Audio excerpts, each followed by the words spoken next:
Doug.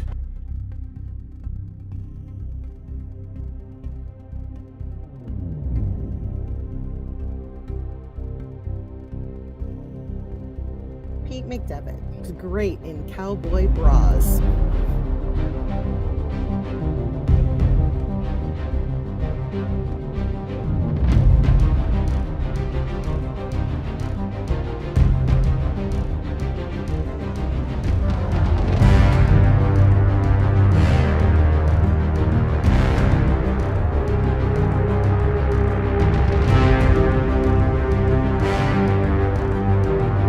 Moaning? No, I'm pretty sure I got that down.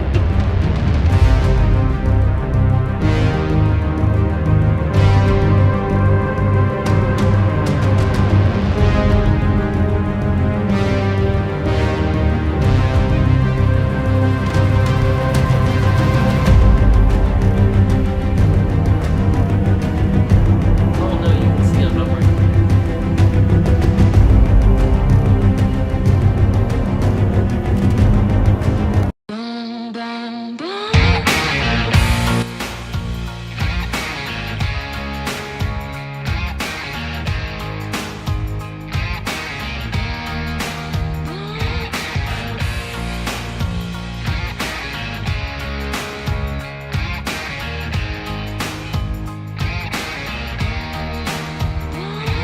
I've been running from 9 to 5, been biting my tongue for all this time. Won't let anyone cut me short.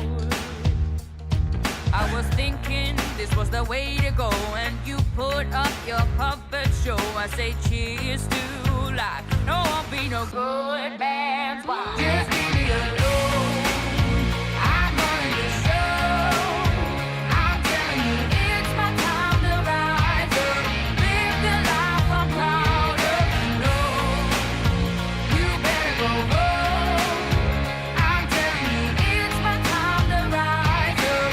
Live the life I'm proud of. So I woke up, sun in my eyes, forgot all about what I did last night. What I do remember that it was real, real nice. Talks about me are never good. I don't live like the way that I should. Oh well, I'm in for some fun tonight. Just leave me alone. I'm running the show. I'm telling you, it's my time to rise up. Live the life I'm proud of. No, you better go home. I'm telling you, it's my time to rise up. Live the life I'm proud of. Hey now, don't be shy. Follow my lead if you wanna be mine. Hey now, just you and I, we could be the next Bonnie and Clyde. Hey now, don't be shy. Follow my lead if you wanna be mine. Oh, it's our time to rise up. Live the life we're proud of.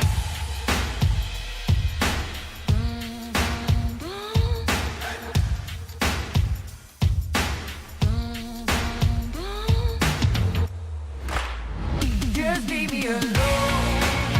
I'm running the show. What's up, everybody? Welcome in here to a fun-filled Friday night. I'm excited. It's going to be a good time here tonight. We've got a good show lined up.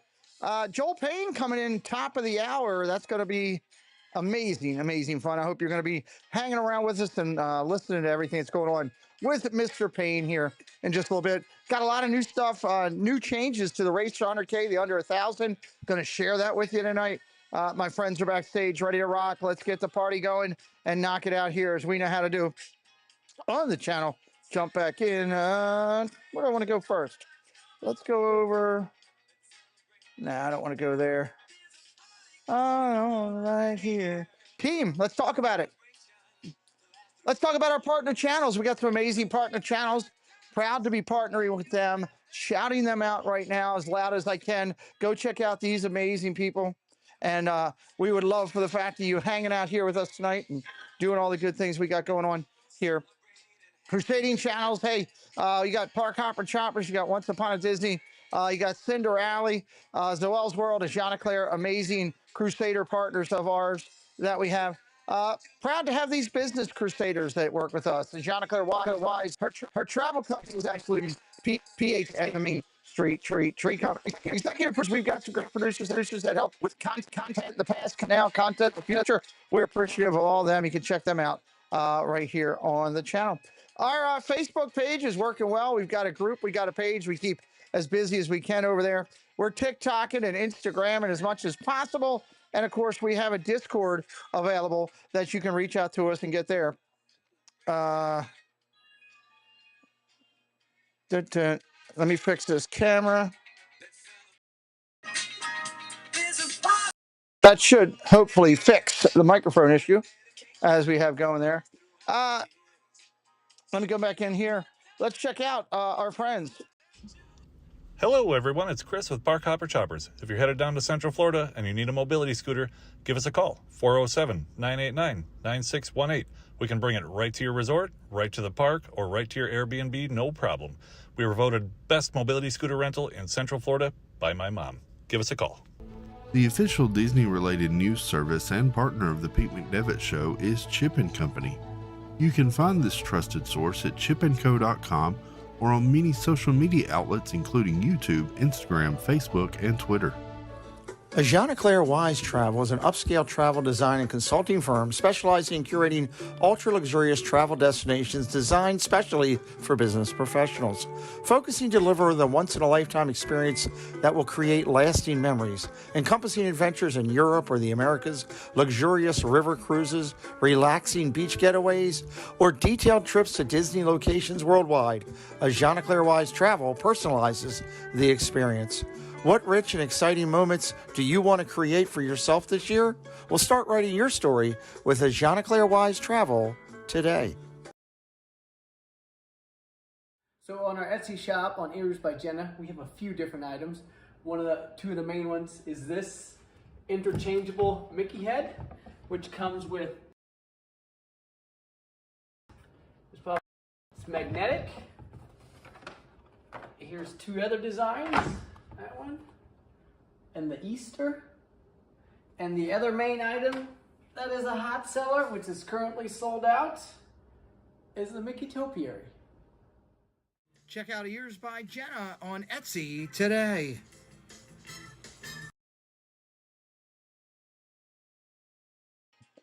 Hey, we have membership available on the channel if everybody would like to take advantage of that. Completely optional. Of course, if you do it, one of the higher tier levels of the channel will get you out one of the Disney minted coins. Brought to you every week by Jeanne-Claire and Zoel's World. An amazing, amazing person. We're proud to have a P.O. box. We are collecting more stuff for the Maryland meetup, or if you'd like to get something over here in the mail, reach out to us. Use our P.O. box. It's the quickest way to get to us. And of course, we proudly endorse all of these amazing women of YouTube that actually do an amazing job on their own channels individually. And thank you for support. Hi there, my name is Allie from Cinder Allie Loves Disney. On my channel, I share Disney pins, items from my collection. I do unboxings, movie reviews, Disney park vlogs, and more. We have so much fun. Be sure and stop by and say hi. Let me know you heard about me from the Pete McDevitt Show. And as always, make it a Disney day. All right, well, hey, welcome in everybody. I hope you're having a good time all the way around here tonight. We're excited to get through and get rolling. So let's get our teammates in here and have some fun. Joining me is our cast of friends that are always here. Hello, guys. Welcome in. I shouldn't have been singing that song. Hello. How are you guys tonight? Welcome in. Good to see you guys. Jen, how are you? Fantastic. One word. Glad to be here. Surrounded by friends. Love it. Tina, how are you? I'm just Ducky. How are you? The only Ducky I know is on NCIS, but okay. Good to see you. I like that. Sure. No. Or that Ducky, I guess. You got that Ducky too. He might be more Ducky than me. Hello, Douglas. How are you? Doing better. Good. Doing better tonight. Good. I'm glad to hear that. Glad to hear that. We're gonna have some fun tonight. We got some news and stuff to cover. We got a lot of people to say hello to, so I'm gonna do that real quick. Stacy Rogers is here, and I think it's raining at our house. She's it's gonna be a wet Friday night up there because pouring down rain everywhere. She's probably pretty wet. Yep, I would imagine so. Zippity Doo Dog, hello, welcome in here. And in the chat, Fred O'Malley, hello. Bouncing Journey, good to see you. Debbie Bernfeld, hello. Italian, hello. Anne Marie. Mandy Mary, hello. Bouncing Journey, hello. April. She had a good stream today. She had a good stream today. I think Animal when I'm Kingdom. down there, I'm gonna when I'm down there, I can call her mommy. I don't know. That's her thing to do. Debbie, hello. Fans of Green Bay Packers, hello. Dropping down. Cakes, hello. Ghost Host, hello. Gloria Thibodeau, hello. Molly's mom, hello. Welcome in. Neil, hello. Nitro Neil, welcome in. Mr. and Mrs. Thibodeau is here. Team Thibodeau in the house. Nanny Pooh Bear in the house. Mike Beachman in the house. Hello. This thing skips so much. Fred O'Malley, hello. God, stop. Debbie Thunert, hello. Regina Erie, hello. Welcome. Cruise and Theme Park Guide. Sierra, hello. Regina Erie, I think I got Ghost of God. Monorail Molly here with us and in the chat. Debbie Bernfeld, hello. Francisco, hello.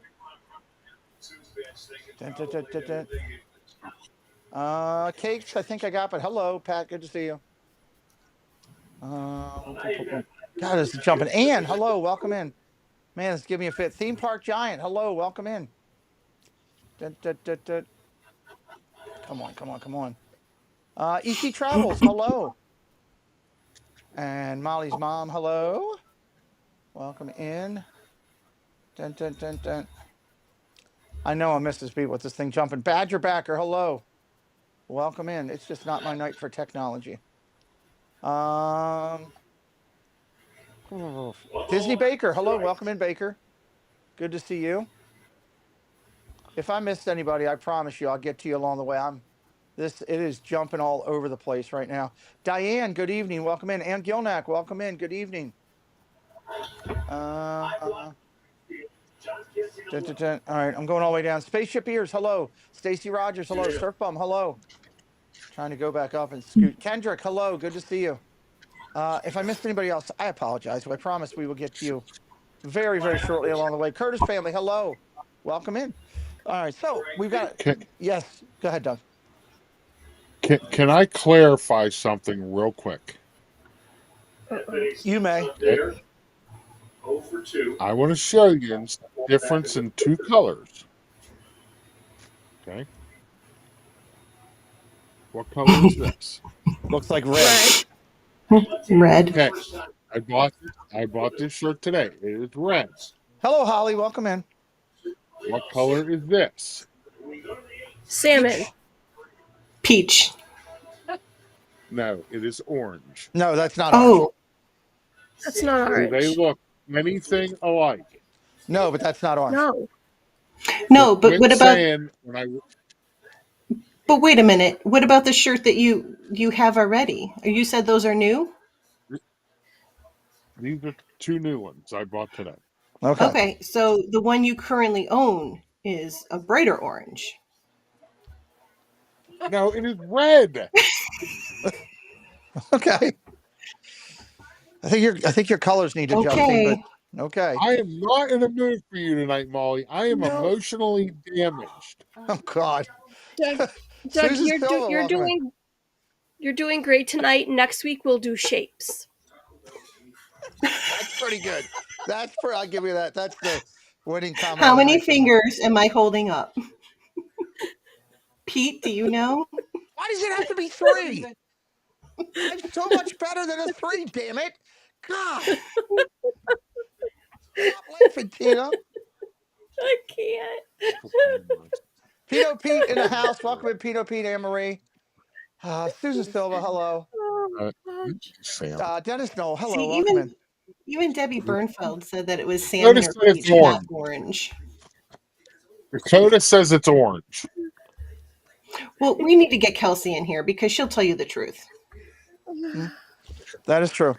Did you hear about Kelsey's Day? No. Ron and Caruso took Kelsey. What's that restaurant that place you always want to take Ron to in Palm Beach? Oh yeah, I heard they sent me pictures, nice pictures of them together. Actually, they sent me really nice notes. Both of them sent me pictures and a very nice note about each other. That was really nice, actually. Yeah, See, look, I but said they took her Kelsey, to and that she's here. restaurant. I don't think they went to. I don't think They they took Kelsey or Rachel's. No. I don't Yeah, they think. went to Rachel's. Oh, okay. Well, we'll see. See, Kelsey's here now. Hello, Kelsey. Doug, Welcome in. show Kelsey the shirts. Hey, Nico, welcome in. Good to see you. You already put them away. No. Oh. Man, I'll show them on Coffee Talk tomorrow. Okay. All right. Argue about it on Coffee Talk. All right. Let's get rolling. We got news to cover. We got a couple of news to cover as well. Go through, and I want to get all those forward before our friend Joel in tonight. He will be coming in to talk about his brand new short created, not like shorts like YouTube. This is an actual movie short.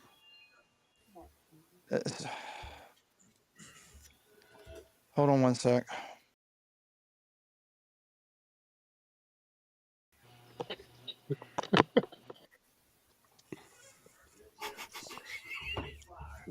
Yeah, we're working on it, Stacy. We got it. Bear with us a second, guys.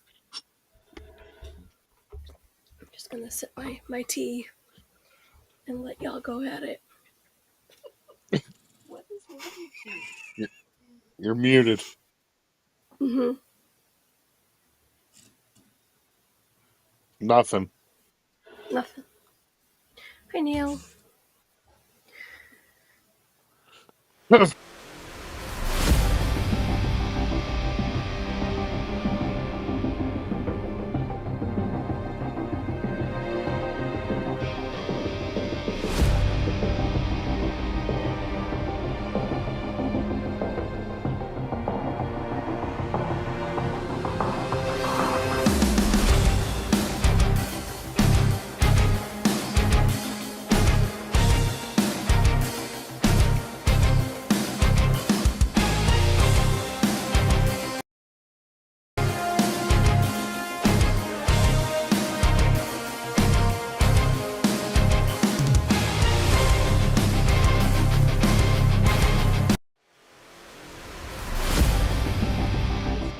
All right, let's see if that fixed it. Is that better?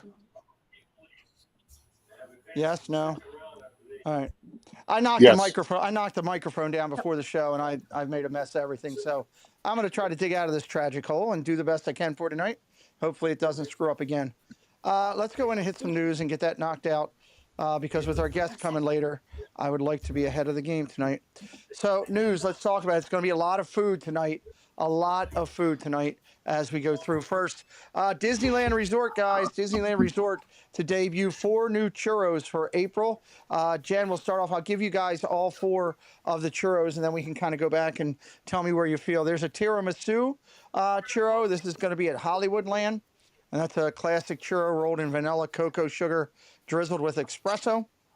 They have a second churro, which is a chocolate pecan churro at Willie's Churros at Buena Vista Street. Classic churro topped with maple glaze, toasted pecans, and chocolate drizzle. We have a third one, which is a banana cone Nanza churro, and that's at the Cozy Cone. Classic churro topped with banana cream and crust dust. I have no idea what crust dust is. And then you have the Gator Tail, which is churros at the Bayou Country, classic churro rolled in green sugar. Jen, what do you think of that so far? All 4. Crust dust. Apparently, there's some crust. It's not something that I would yell out. Welcome in Lamont Gray, and also welcome in Nick Curcio, Tony Tower, Nico the Greco. I hope I didn't miss anybody. I was talking crust dust and got lost in myself. So, See, Jen, Mandy asked about it too. Crust dust? What exactly is a crust dust? It says it banana cream and crust dust. I don't think it's anything like crop dusting, but I don't think anything crusty should be dusty. Could you imagine walking up and saying, "Yo, I want some crust dust"? Well, is there any of Who these comes up with this? Any of these that jump out at you? Yeah, that one. Look at that. Never mind. Tina, what do you think? I can't tell you what I think.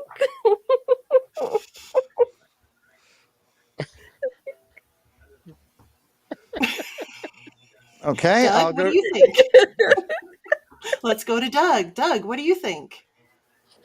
Uh, I think Sorry. the only one I don't like is that one, and the report I saw today is the sale of the gator tail is not exceeding expectations. Huh?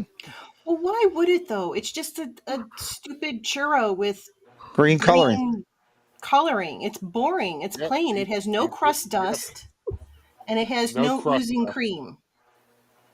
That's true. That is true. Yeah. Joe Gotta Washburn, have welcome in. cheesy cream.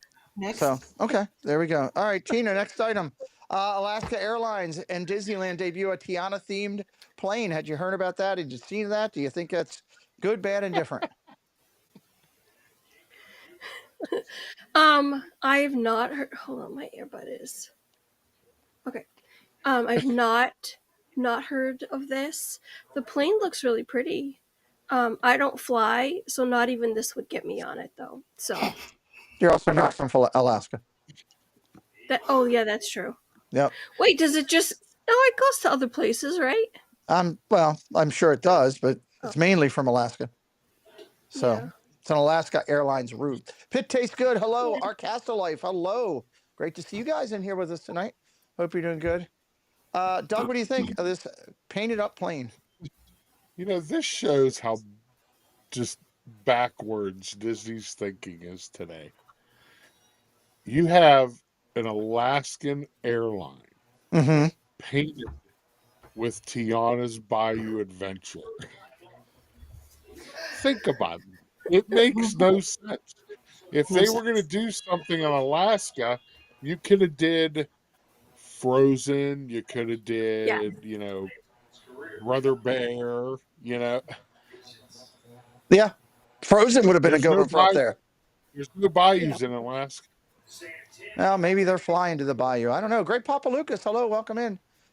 Jen, what do you think of the paint scheme here? You really want to know? I got. You She want to skip loves this one? Tiana. I think it's horrible that they would put Tiana on the plane and not Stitch. Well, there you go. Wow. There you I go. can't believe they bypassed Stitch for Tiana. That's all I have to say. There you go. Okay. Actually, I agree with that. Let's go. Let's talk about San Francisco Square debuts, Doug. New menu items. There's a peaches and cream bread pudding, peach pie topping, whipped topping, cream angelis and streusel. There's a bacon cheddar ale soup, cheddar ale cream soup with bacon and sourdough bread bowl. And the other items they have, they've got an ube cake flan, which is the ube cake and vanilla flan, which is all the way to the right. Then they have a cucumber fresca, Chiagua fresca. They have a coolest cucumber cocktail. Obviously, cucumbers are the thing. And they got a jalapeno mashin fruit margarita. What do you think of any of these, Doug? None of the drinks really look that great to me. The cake, no, not really. I'm not a fan of bread pudding. Okay. And the bacon cheddar bread bowl thing looks good. Okay. Jen? Do you think they'd put extra bacon on the bread bowl? If you inquired, you could probably pay for it with Disney. You can never have too much bacon. Nope, never. Or cheese. Or cheese. These drinks look good. Like, I don't know about the jalapeno one because I'm not a jalapeno person, right. But if it was just passion fruit, I don't know about the jalapeno part of it though. But yeah, the flan, yes. Cucumber, chia, lime, agua fresca. Put some tequila in that. Oh yeah. Okay. Good deal. Tina, what's your thoughts? Oh, I have all the thoughts. I could eat every single piece of this food brigade. Okay. In my mouth. Stuff it in my mouth. I just want it. And drink. Okay. All good then. Looks like sounds so far like Florida or California is doing it pretty right, which is a good thing. All right, let's go over to here. Jen, let's talk about this. I've got Oh my God, I got a bunch of items, but we'll just keep going through one at a time and kind of get a quick review by each of. There's like 9 items here that are being. This is brand new food items for Disneyland. So, Jen, we'll go with you with this one. This is we'll start with you. It's a grilled chicken BLT. Yes or no? Yes, absolutely yes. Okay, Tina, 100% yes. Doug, 3 for 3 on this one. I'll take the BLT minus the chicken, please. Okay. It's at the Red Rose Tavern out at Disneyland. All right, next item, Tina, start me up. Pastrami sandwich at Flo's V8 Cafe. Pastrami, Swiss cheese, pickle chips. What do you think? I mean, you had me at pastrami, but with the pickles, oh my gosh, yes. Yes, Okay. please. Doug, what do you think? I only have one thing to say. Boom shakalaka. All over this pastrami, huh? Nice. Okay. 2 for 2. Interesting. Jen, are we going 3 for 3? Oh, Yes, God. definitely. This looks delicious. It And does look it's good. making me want to get to Disneyland even more. Nice. Debbie Thuner says yes on it. Oh my God, 2 please from Andy Mary. What's up, William? Hello, sir. How are you? Doug looks hungry. Yeah, well, he was very excited about the pastrami. Giants. Everybody's in on the pastrami. Loving that. Am I still good? Or did I lose again? I'm not. You're back, though. You're back. Yeah. Just for a second or two, and then you're good. All right. There's that better. How's that? That might be a little bit better. You're good. All right. Mhm. Okay. Let's go over to here. And Doug starts this one up. We got fried pickles with Buffalo Ranch smoke at the Smoke Jumpers Grill. Doug? Yes? Yeah, absolutely. Doug says absolutely. Absolutely. J-Ski Skipper Brian. Hello, buddy. Welcome in. Hey, Pete, just leaving Disney, but watching you from my van. All right. Hey, Brian. Hope you're doing good, buddy. Thank you. Thank you. Jen, pickles, fried, yes or no? Yes, please. Okay. Got to get through. Do I even need to ask? You're trying to kill me tonight, aren't you? You just. Mandy Mary says, get in my belly in that voice. So there you go. Theme Park Giants in on it. Our Castle Life in on it. Okay, there's 3 for 3. That's at Smoke Jumpers Grill. No, not Theme Park Giant. Theme Park Giant says it's a hard no. He says, I think pickles are my least favorite food. Please don't ban me. Well, Tina might try to. You got Tina all fired up. Wow, look at that look. Not in a good way. Wow. Greg can have them, but you, for me, hot pickles are not a favorite. So Janice says, nope, Greg can have them all. Greg and Tina can split them up. Fight for them. I will fight him for them. Can wrestle for them. Like they have those chicken rooster fights. That would be something. All right, let's go down here. Nope. All right, let's get ready for this one, Tina. I think it's you. I'll go. I think it's your turn. Street corn dog at Award Wieners. All beef hot dog with inspired topping. Tina, what do you think about this wiener? Hello, Samantha Lowe. Oh my gosh. Give me the wiener, hold the hot dog. I'm done. Doug. Is that an actual name, Award Wieners? Yes. It's at Award Wieners out in California. You can go there and you can get it into your mouth quicker than daylight. Well then. Listen, I'm all about hot dogs and but I want to know what exquisite inspired topping is. Apparently it's what's on there. I don't know. It looks like Parmesan cheese and corn. Parmesan cheese and corn. If you're putting exquisite inspired toppings on an award wiener, sometimes you got to topple. Sometimes you have to top a wiener. Our Castle Life. Italienne says she wants it to be a foot long. Well, hey, bigger is better sometimes. So more filling. More filling. That's what they say. Jen, what do you think of the wiener place?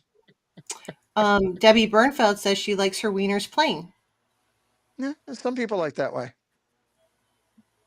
Stacy said she's an absolute no on this one. Love real hot dogs. Not all beef one. Not all beef.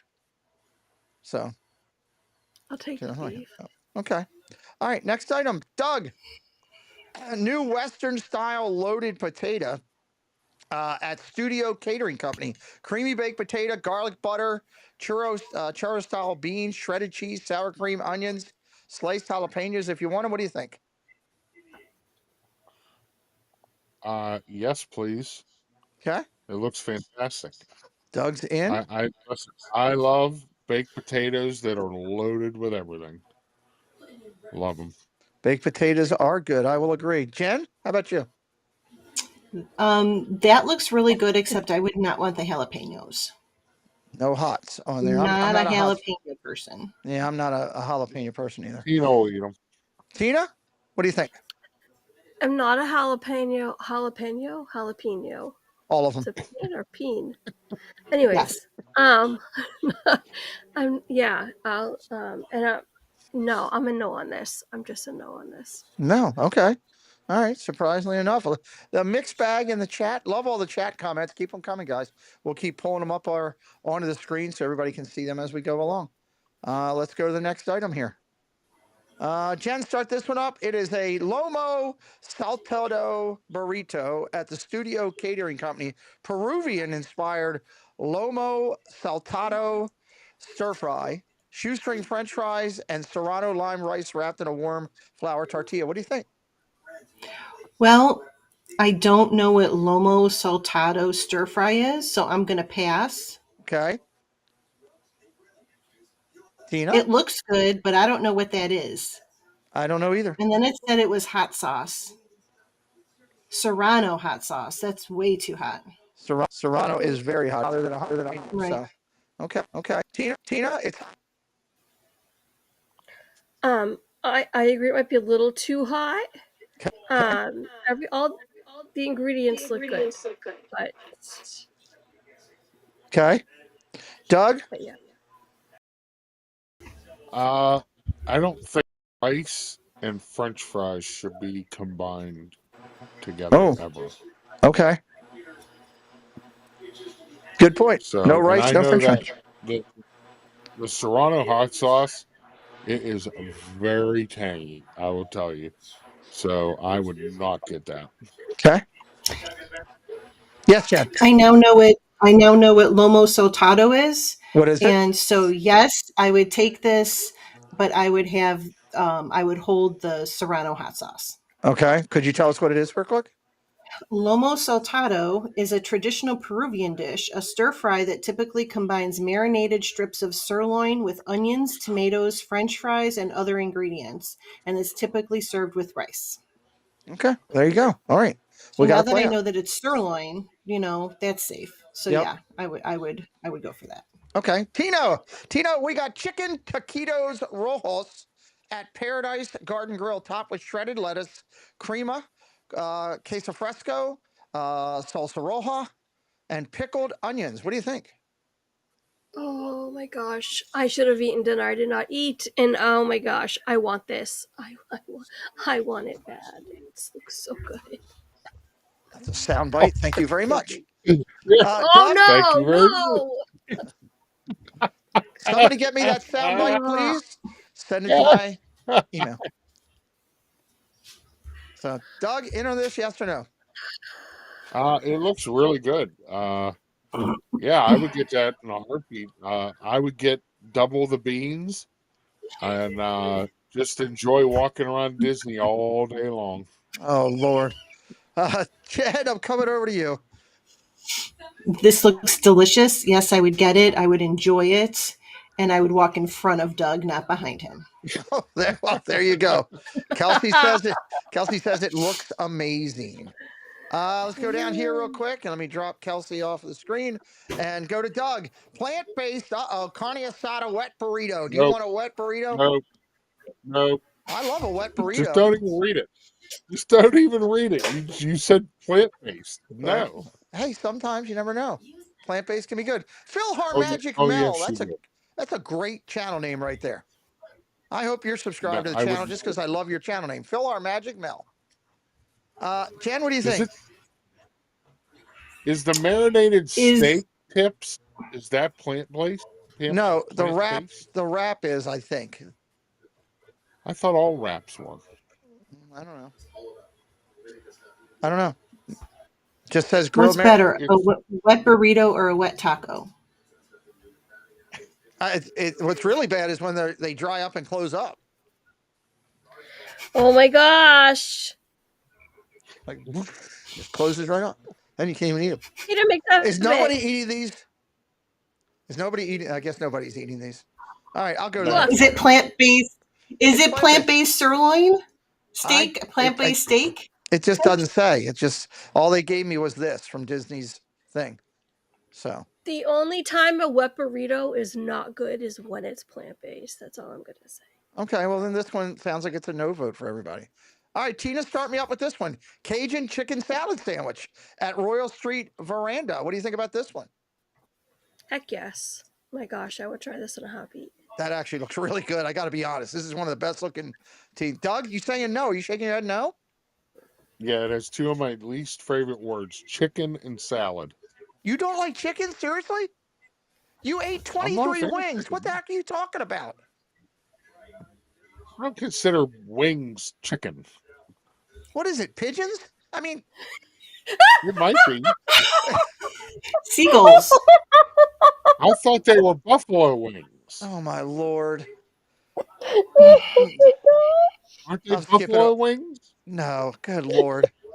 Oh, God. Jen, what do you... meat. No, it's not buffalo meat. Jen, what do you think of this chicken sandwich? I think it looks pretty good. Everybody's shaking their head. Does. Yes, it does look good. I worry sometimes about Cajun. When something says Cajun, it might be too hot. Right. So I am cautious about that, but it looks delicious. Okay. I agree. So I think so too. All right, Doug, start me up with this one. Would you have a chicharron preparado con Cameron? Listen, you can't even pronounce it. If I can't pronounce it, if I can't pronounce it, I'm not eating. It's on a wheat cracker. It's lime, mayonnaise, lemonade, jalapeno onion, cilantro salad. What's so hard to understand? Would you try it? No. No? Okay. It's got lettuce in it. Probably Doug doesn't want to touch it. It's all that green stuff. Hello, Paul Engel. Welcome in. Yes, too much green stuff for Doug. Good Lord. Jen, would you try this? No. Oh, okay. It's got shrimp. There's no way I'm eating this with shrimp. Okay. You can tell them to hold the shrimp. If you pick the shrimp off of it, Molly, I would eat the shrimp. Oh, I'm not touching the shrimp. My fingers will smell like shrimp. Doug went out with a fork. Welcome into Phil Collins. Hello, buddy. Tina, are you on this one? Yes or no? Yes, please sign me up. Okay. Tina's on that one. Okay. All right. Next topic here. Jen, guess what? Take the magic with you. Vintage Disneyland luggage tags have been spotted on Amazon. $12 a pop. What do you think of those? I think they're really cute. I do like those. They look kind of retro, you know, Disneyland. Yeah, those are cute. I like those. Okay. I wouldn't personally buy any, but I think they're cute. Gotcha. Oodalali Lane, welcome in. Tina, what do you think of the tags? Chat is killing me tonight. I can't. I love these tags. They're so cute. They pitch tastes good. They didn't put the vendor in there. There was a link to it. So if you go over to our friends at Chip & Co. and go into the merch, it's right in there. You can click on the link and pull it in there. So, Doug, what do you think of the tags? I think they're cute. Okay. Yeah, I like them. I especially like the Jungle Cruise one. Okay. Yeah, that's 4 good ones. I wish they had more. There was only 4 at the time there. that were available. Jen, how about these ears? Score big with Canada Hockey Puck ear headband at Epcot, $34.99. It's a steal of a deal for the hockey lover. Those are actually cute. I saw one of those on a live stream. I mean, those are actual like hockey puck ears. Right. Very cute. The only thing that I'm missing is the bow. I need a bow. Need a bow. You want the bow over Chippendale? Yeah. Okay. Good call out. Yeah, I need the bow, but I like the design. I like the colors. I love, Donald is in his angriness like he always is, complaining about something. Mhm. And there's just Mickey looking adorable in his hockey attire. So yes, these are nice. I like them. Absolutely. Okay. Jen's on them. Tina, what do you think? Welcome in, Theme Park Assemble. I mean, it's hockey. What's not to love? These are so cute. They're good looking. Donald is angry. Yeah. Yeah, absolutely. Donald, what do you think? He's always. Doug? Oh, I'm Donald. Okay. Pretty much. I think they're fantastic. I would actually wear these. There you go. Wow, how about that? That'd be something good. If anybody's looking to get Doug an early Christmas gift, you can find these in Canada. There's a lot much more Canada merch out there. I should also say there was a lot of other merch that came out this week. We will highlight it heavy next week. We do have our friend coming in at the top of the hour. Joel Payne will be here, Disney fine art artist, and so much more. We're going to talk about all that in just a couple minutes. I'm going to give my friends a break for a quick second. I'm going to share. We went and worked on and made some changes over here to a couple things. I want to highlight a couple of the sections real quick as we get ready to go into it. First, I want to acknowledge Susan Silva for her supporting us for our pictures of the week. Everybody, we always have some great pictures that we like to share, and we'd like to share them with you tonight.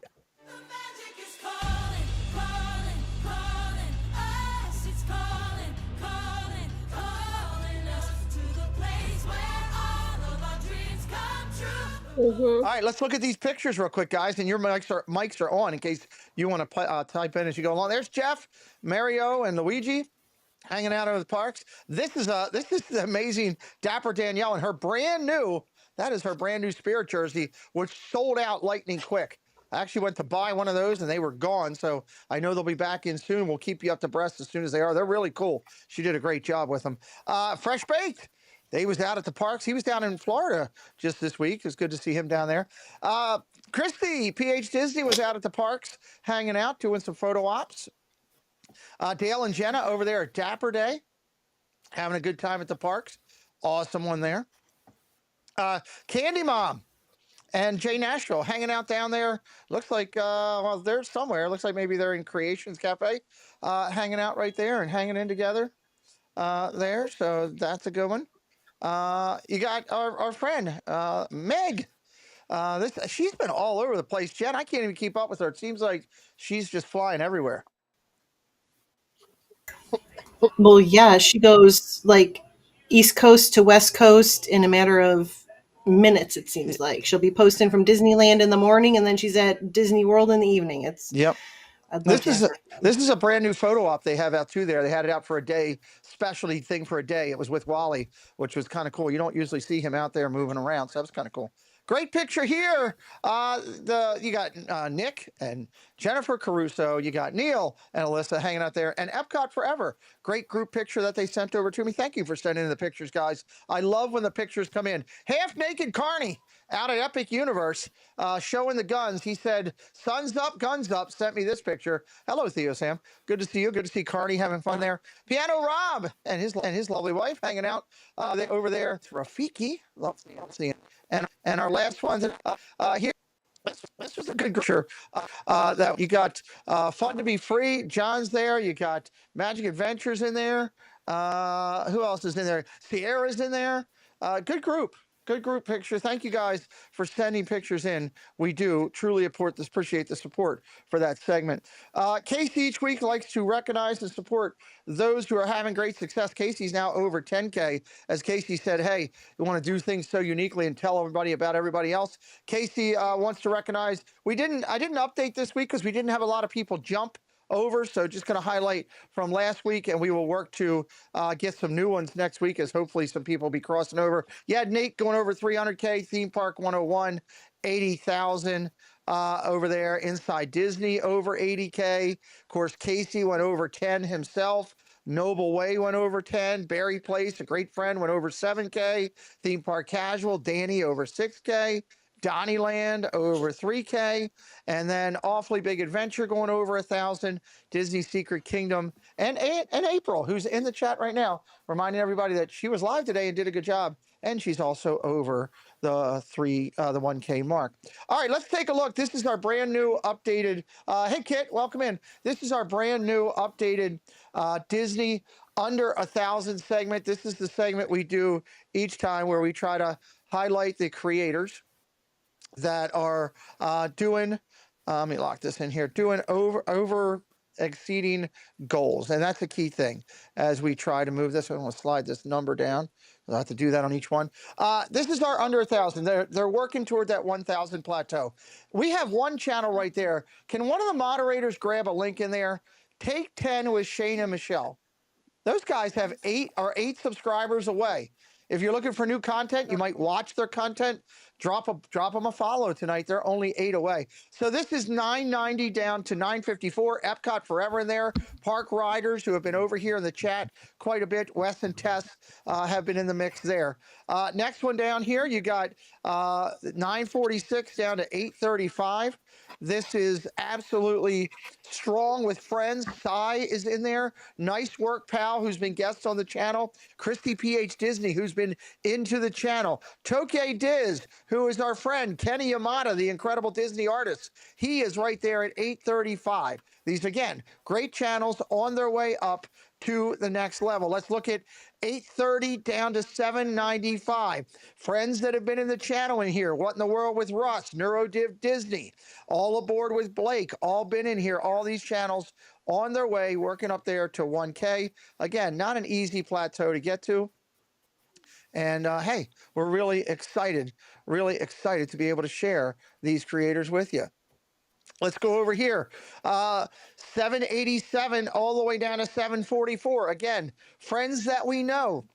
Slim Devon, Diztail, Little Roo Plus 2 have all been in the channel many a times. Go Team Adventures has been in here. Joy S, our friend, working hard on her channel, trying to get it down to that plateau where she's over the 1K mark. In the next slot there, you got 738. We only go down to 500, although there are other channels on the front of my channel. Dan's Disney Life at the Kingdom. He's been in the chat here. David T, everybody knows. Dean the Turkey Legster. Surfer Girl Cherie. Talk and Mickey Project. Again, all these channels. And we're not asking you to just subscribe to anybody. Let's make that clear. We're asking you, if you're looking for more content for you to watch, and you can't find somebody, we're trying to provide some good people for you, and hopefully you'll look in and check out their content and want to give them a follow. 699, that's Kelly's daughter, all the way down to 673. It's Ashley Michelle has been in here. Disney Cable Magic, For the Love of Disney, Bev's Life have all stopped into the channel before. Magic Adventures at 684, right in the middle. That's Mike and Jen on their channel. Over here, 667 down to 628. A lot of solid ones in here. Detroit Diz in here. Iggy on the Spot in here. Just another Diz nerd. Everybody should know her, and she's been around the community quite a bit. She's still trying to work her way up there, and great channels in there. Down to the last and final ones. Park Streamers Hangout. That's our 3 friends from California that are doing a great job with their channel. You got Adventures of Another Diz Dad, Rolling to Orlando. Izzo, that's Chris, and our big mover, Dave of, the crazy world of Dave Cantrell and everything going on over there. He'll be live later tonight, I believe. Later tonight, 11, 12 o'clock after we're done. He's up to 610. And finally, the last one that we have for this week, which takes us down to the 500 mark, and that's kind of where we go, right below 6 each time. Kills and Chaos all the way down to Party K's World. Elliot in there at 551 with Music Party, Fantastic Chronic, DC Travel. In here, DC Travels right there at 548. Again, this is our under 1,000 segment that we do each Friday, trying to bring you the magic of those channels. We also have upgraded, and I thank Jen for the help.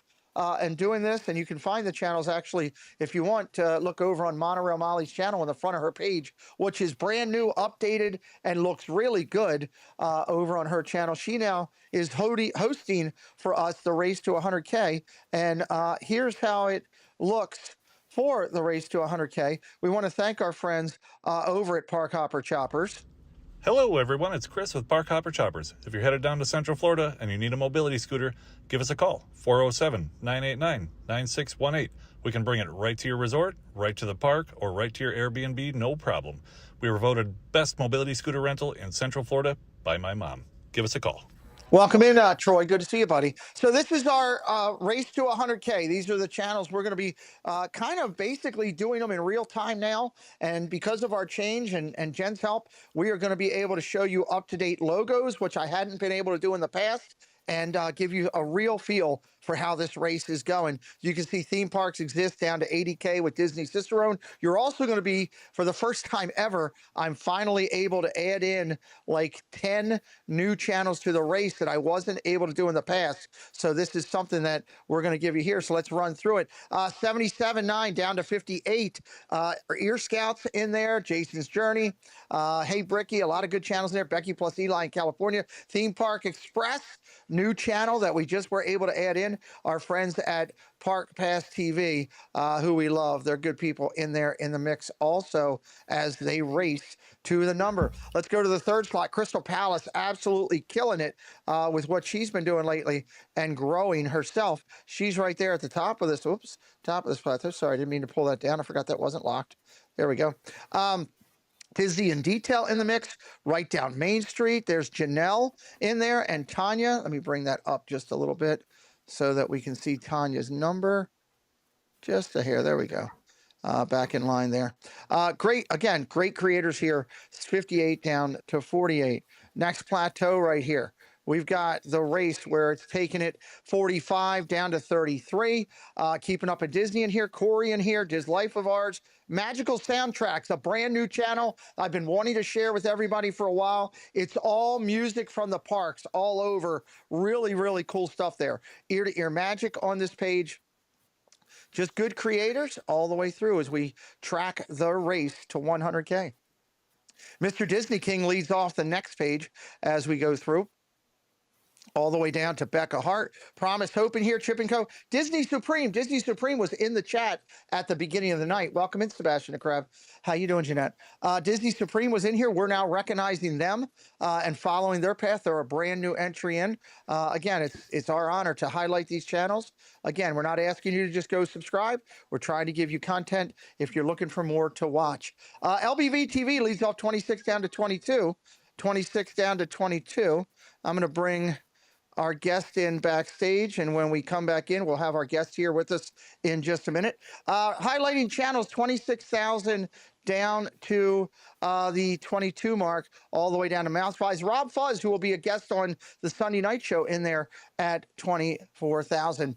Magical Meg, all the way down to Mouse Talk in the 21 down to 18,000 mark. Eat Sleep Disney is a brand new quality channel that is Disney Clean and Fresh in there that we've added in. Also added back in Attractions Live in California. She's now going hard and strong at the parks again, so we got her back in the race. Modern Mouse at 18 down to 15. Diz Our Dream, our partner channel. A lot of great channels in here with Jennifer Crusoe, Living in Diz, and Pops coming in from California. 15,000 down to 12,000, which is the Disneyland Beach, down to Aiken Adventures. Aiken Adventures, a new channel that we've added in on our weekly focus. Myers and the Mouse in that mix as well. One Little Spark, 12 down to 10, or the 11 frame. Carney's in this mix. Jenna and Dale in here. Dapper Danielle.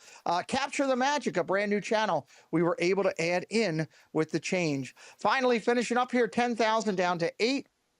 Traveling around Disney in the mix here, Disney Daily. Again, these are all great channels that we'll be highlighting and focusing on them till they hit that 100K plateau. Plymouth Rock, welcome in. Weekend Explorers, hello, good stuff in there, all the way down to Magic Ears Adventures. MEA is a brand new entry into this race. Daily Fast Pass in here, Theme Park Casual, and Barry. And finally, last of the time, Orange Grove, 55. We just added them in. If you'll notice, we've got a lot of California channels in here now that we found and a lot of UK channels that we're adding this mix to go along the incredible California race to 100K each week, brought to you by our over at Park Hopper Choppers. All right, ladies and gentlemen, it's that time of night. We're coming on the 10 o'clock hour. We've been promising you our guests all this week. We've been talking about his creativity that he does, the amazing artistry that he does. And if you watched our interview, and we've been re-highlighting that with him, it was 2 hours full of pure happiness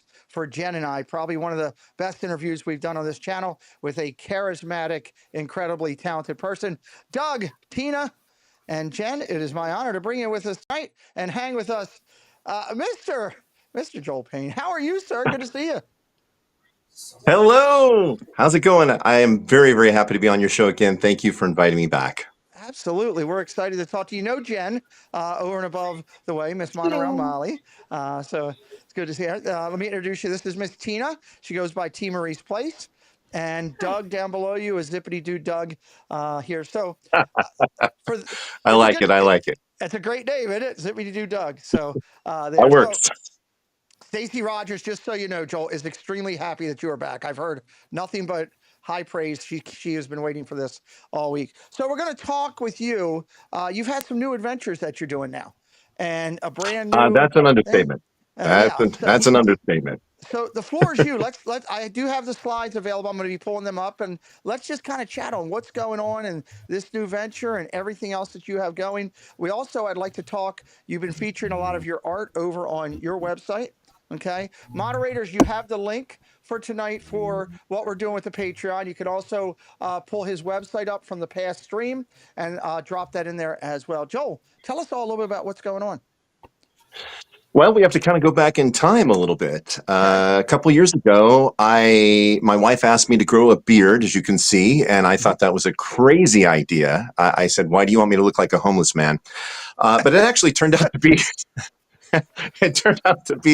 the smartest decision I made. I was on Facebook, and I can sing, and I was planning on singing to my wife on our wedding day, and so I was singing Music of the Night, and a director saw me singing and decided to hire me as Santa in her movie.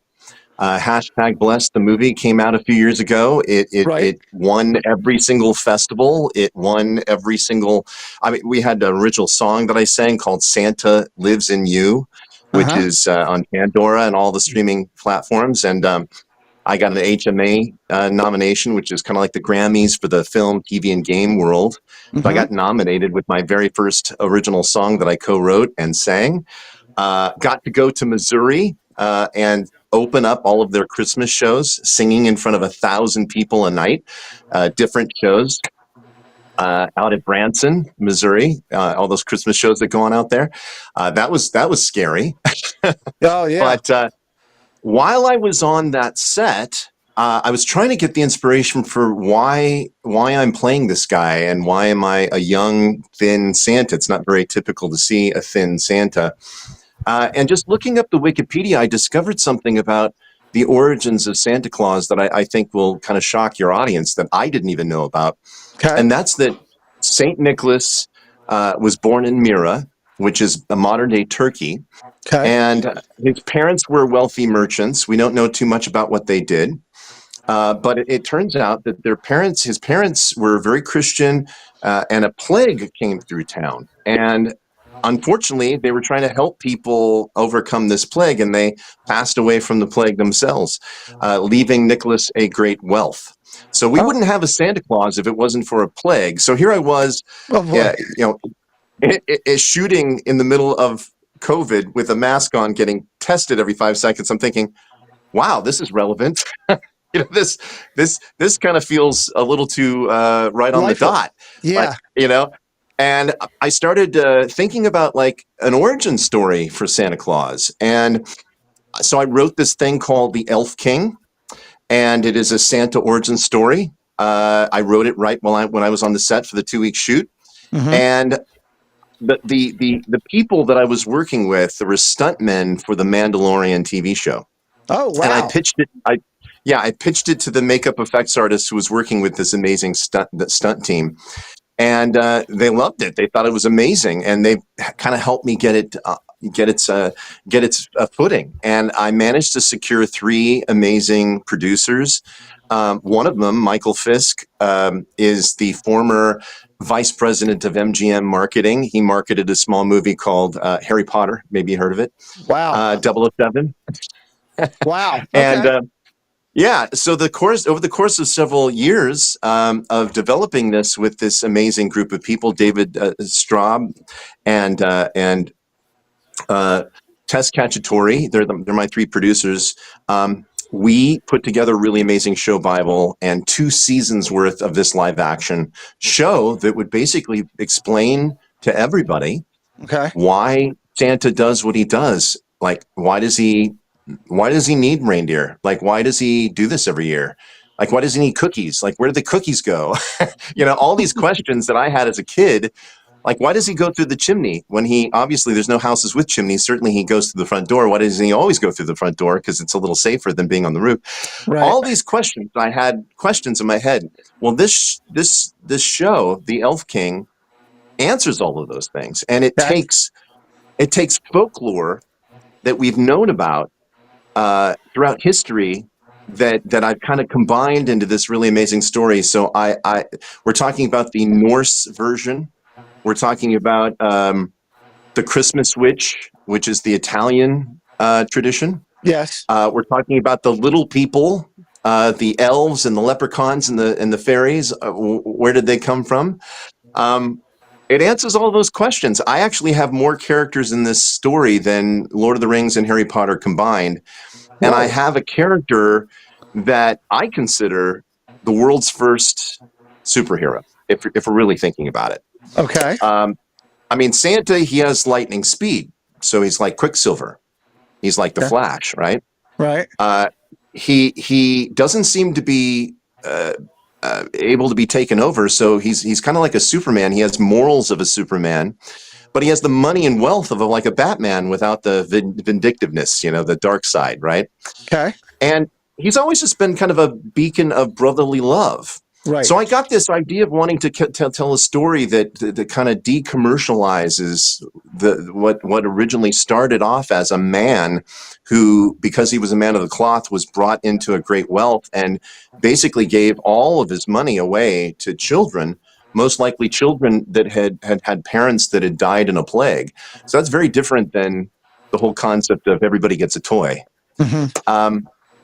And I also wanted the story to kind of harken back to Little House on the Prairie and Highway to Heaven level of family morality. Because we used to, back in the days in the 80s when we had good television, instead of all this slop that you see that's just being whipped together, we used to have messages, morals where we learned something that connected with our heart, our soul. So I wanted to write a story that really humanized this person.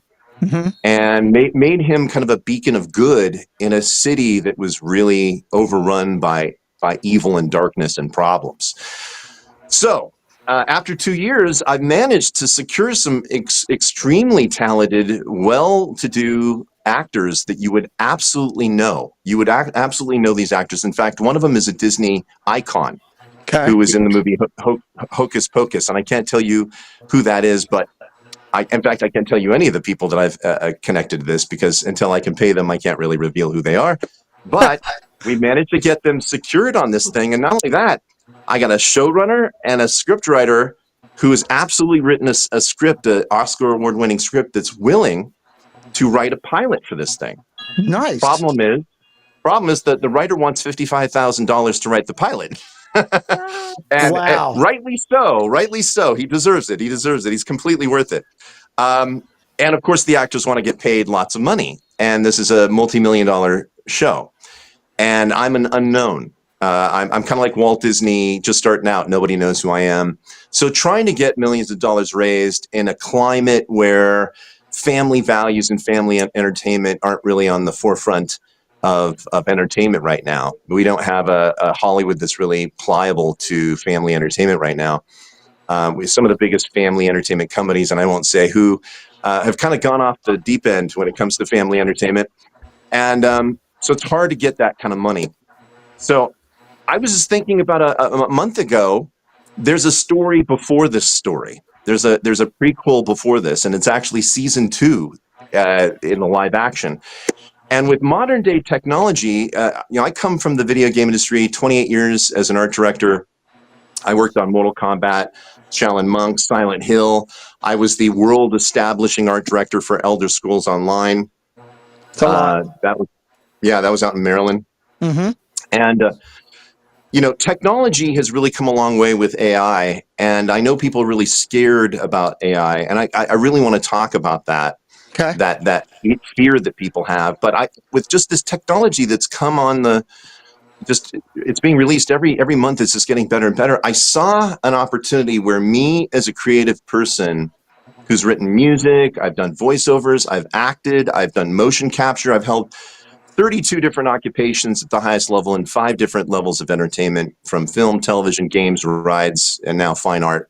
And I just thought I could take all of those skills, and try to do my own short animated film about the origins of the Christmas elf. And so I wrote this story called The First Elf, and I'm using AI as well as traditional practical effects and techniques. So that's a painting that I did. And I could use AI to bring that to life if I wanted to. I could do camera moves inside that painting if I wanted. But now that's just concept artwork right there. That's not the actual shots from the show. Right. But I'm using AI to kind of visualize what's been in my head. Now, I put out a Patreon, and I reached out to my friends, my fans, and within 3 days, I managed to get enough subscribers, and we're talking about like 70 subscribers, that allowed me to be able to afford the very, very expensive monthly costs associated with AI, because the Kling and Runway, they're about $100 a month each. And they really are costly things, but it's because they're doing really extraordinary things. Right. Now we have, but we've been in the. Let me fix my mic. I've been having some issues tonight. It's the little people causing trouble. Very well could be. We've been dropping Joel's Patreon in all this past week. Debbie's dropping it in there. Debbie, drop it again. You can support Joel and what he's doing with some simple Patreon over there, and it's real simple and real easy stuff. So go ahead, Debbie, dropped it in again. Sorry, Joel, to interrupt you. Go ahead. That's okay. Well, I mean, that's the thing. So I thought, wow, for the price of less than a cup of cocoa a month, people can follow along and actually help me realize this dream. So it's kind of like going back in time with Walt Disney when he was first trying to make his short film with Alice, the Alice movies, and he ran out of money, and he reached out to his old hometown dentist, and asked him if he would invest, because he was going to get this thing distributed and get all of his money back. And this dentist gave him, I think, $1,000, and at the time that was a lot of money. Yeah. And that's what really started Walt Disney Studios. I mean, if it wasn't for that guy coming along and believing in Walt, I don't think we'd have a Disney. So I just thought, I don't need $1,000 from each person. I just need like $5. If I can string together enough people, then it just fuels this movie, and every dollar gets me closer to a better quality product. Now, the First Elf is First Elf is a short film that you're working on, right there. Which again, no pun intended. Yeah, no pun intended, because that's where, like you said, that's where Walt started, and a lot of the creativity heavy with the Follies and so many things all the way back that Walt did. About how long is this that you're looking at, Joel, on the First Elf, time-wise? Well, I'm really just going to make sure that I tell the story. I'm guessing it's going to be around 15 to 20 minutes, but it might be a half an hour. It just really depends on how many subscribers I get, because, every minute of footage is, anywhere between $20 to $100, so at the end of it, it really could be extremely costly just to produce the footage, let alone editing, music, and all of the other things that cost me money and time, because I have to kind of put my career on hold to work on this each day. Right. So I've really just dedicated a few hours out of each day to get a few shots done, and then I post them to the Patreon. So I'm posting every day about 2 or 3 shots every day. And the cool thing is, this is what's great about Patreon. I can actually, and with AI, I can actually, everybody that's signing up, I'm going to announce this soon, but everybody can get turned into a Christmas elf just as a thank you. And the higher tiers, if you get in the higher tiers, I will actually make a person a co-star in the show. I can actually take their likeness, turn them into a character, and they can have a cameo.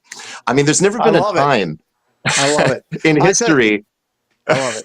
I'm Where you challenging. could I'm challenging our chat. We have 53 people in here right now, and we're always looking at ways to make magic. And here's a chance for you to be part of something that could be seen worldwide.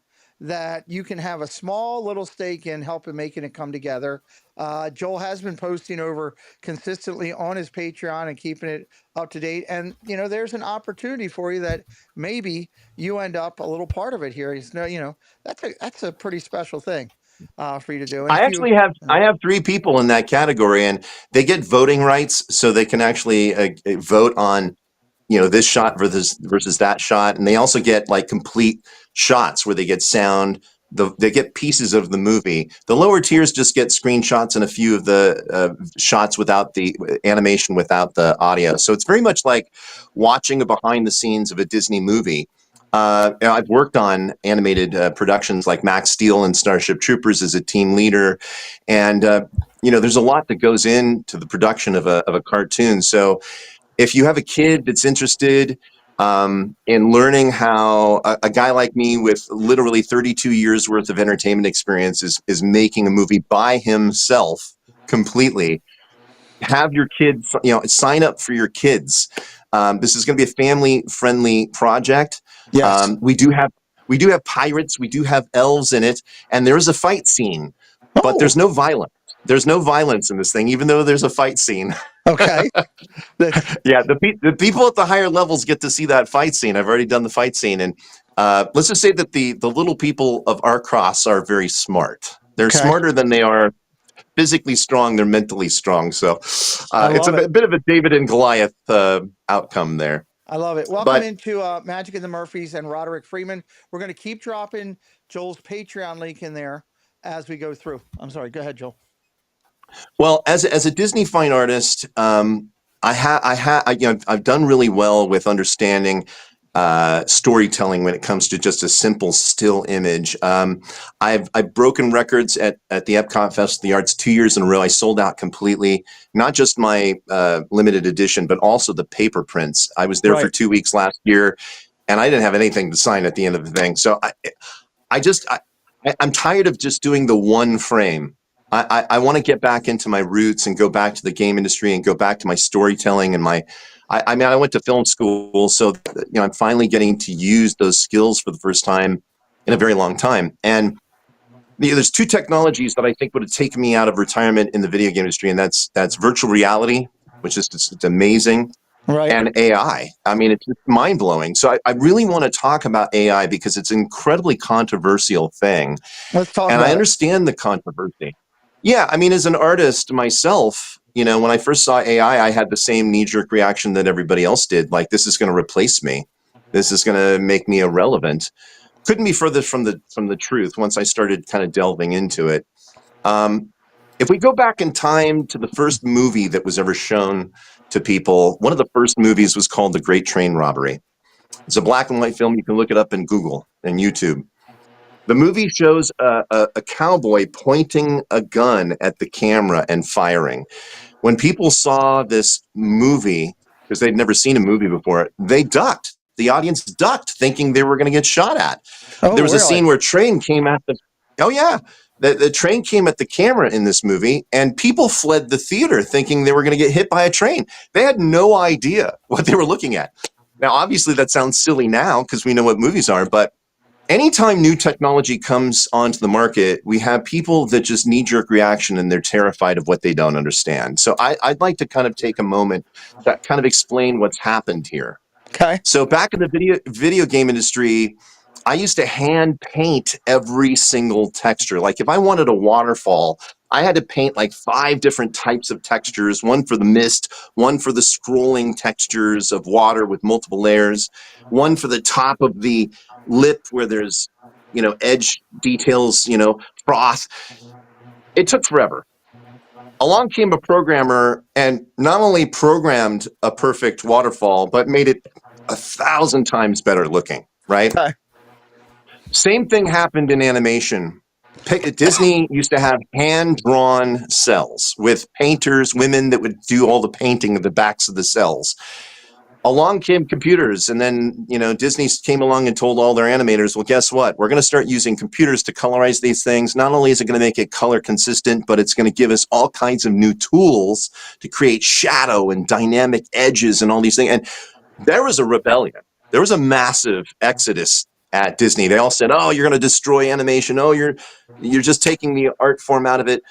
Well, no. It really didn't. It just gave us another advantage as artists, another layer of art. Same thing happened when we went from 2D to 3D. We had animators that said, you're killing the art, and now you're going to destroy animation. Well, that didn't happen. We had 3,000 jobs at Pixar.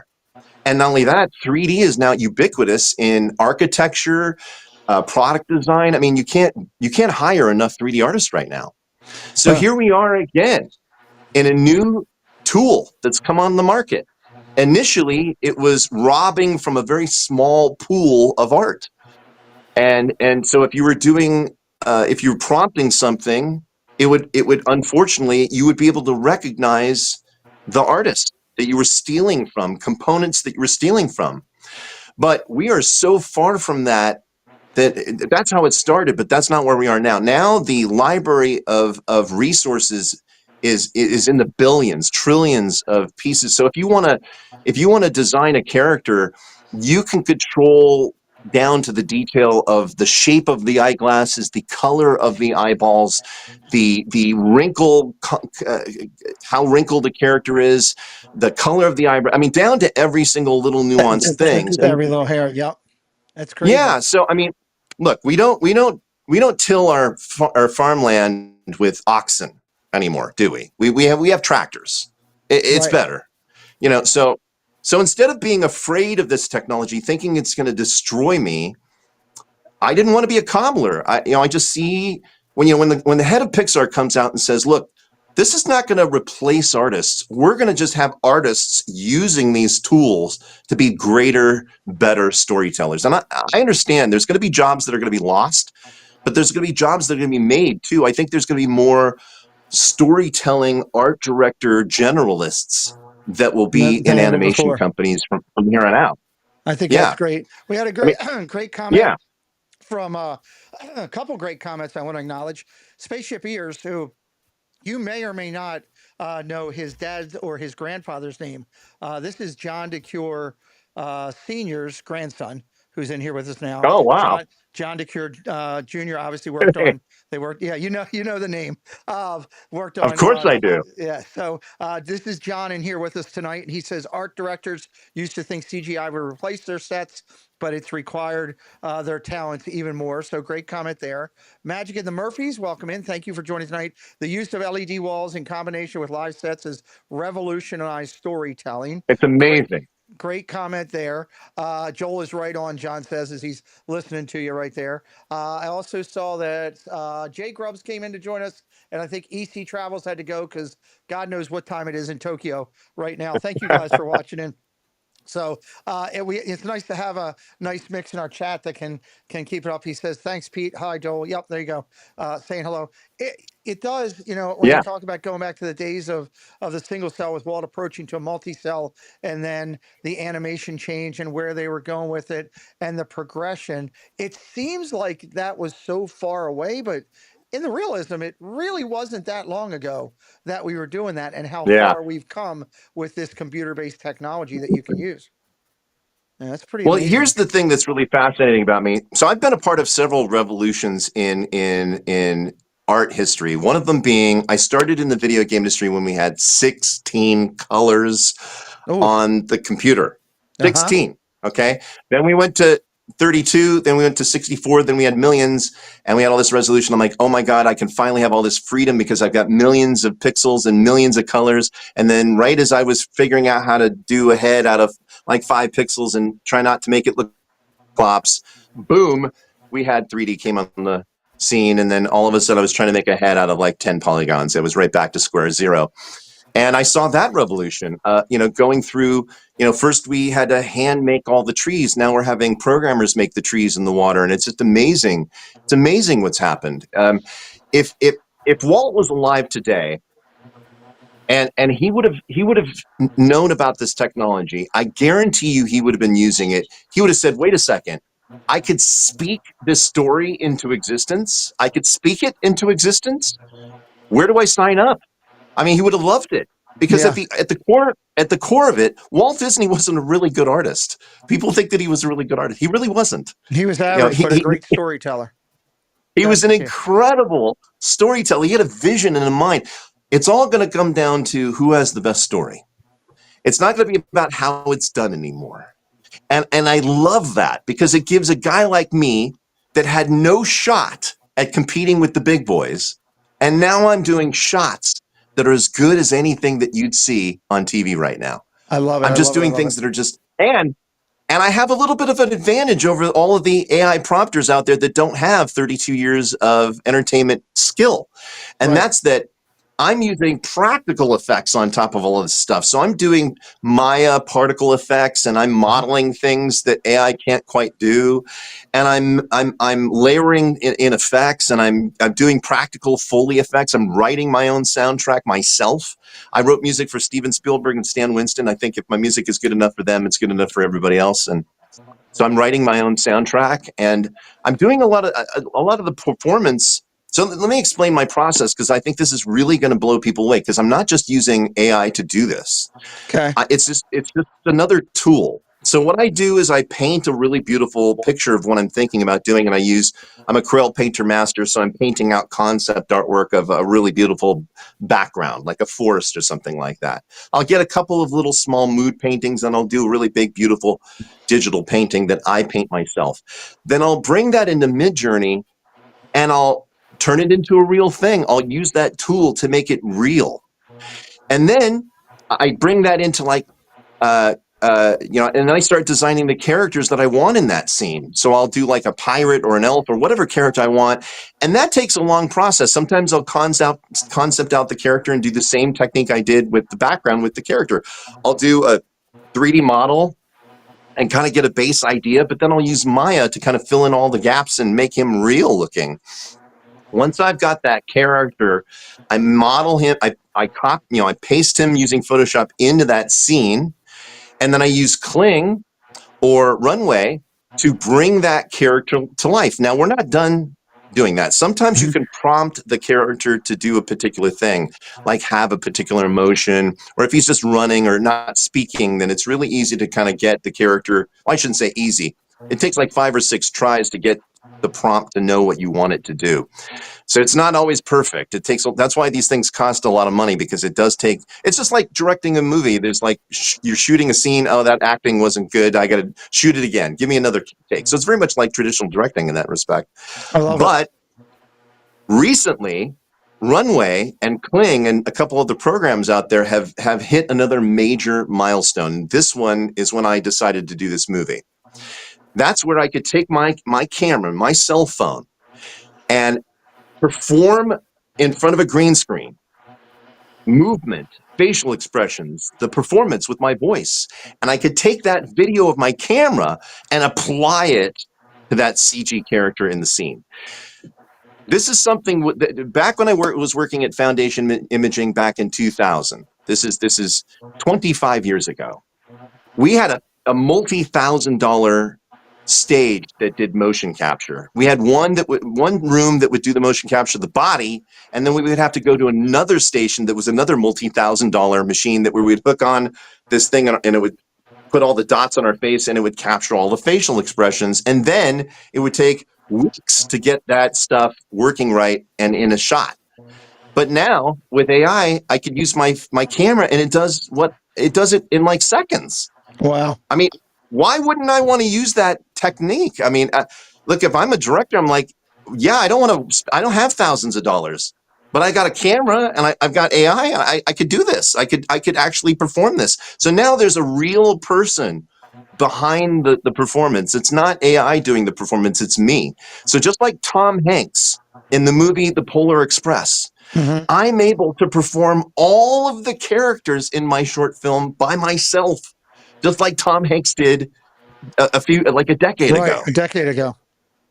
Absolutely. I mean, we are living in amazing times. And where we're We're, going is unbelievable as well. it's mind blowing. It's mind blowing. I want to highlight too, Jen Monroe Molly dropped the link in there for Joel's interview that we did with him, where we talked everything from Disney fine art to the Haunted Mansion to so much more. There were several nice comments in there I saw that is just unbelievable there, where nice comments about your interview with us. Joe Watchford just dumped a lot of nice compliments that just came into the chat about your interview with us. So if you didn't have a chance to check it out and you're meeting Joel for the first time tonight, take some time this weekend. If it's raining or whatever, or you're sitting outside in the morning having your coffee, sit down and listen to that interview. You'll be amazed at what you hear and all the incredible people that Joel has worked with, the things that he's done over the time. So you can check that out. Debbie Bernfeld also, Joel, just want to let you know, she put a note into the chat, watching right here tonight. She just upgraded her membership on Patreon for you. So thank you, Debbie Bernfeld. I'm seeing some people come in on Patreon, and whoever's buying the artwork, thank you. I have a family of 5.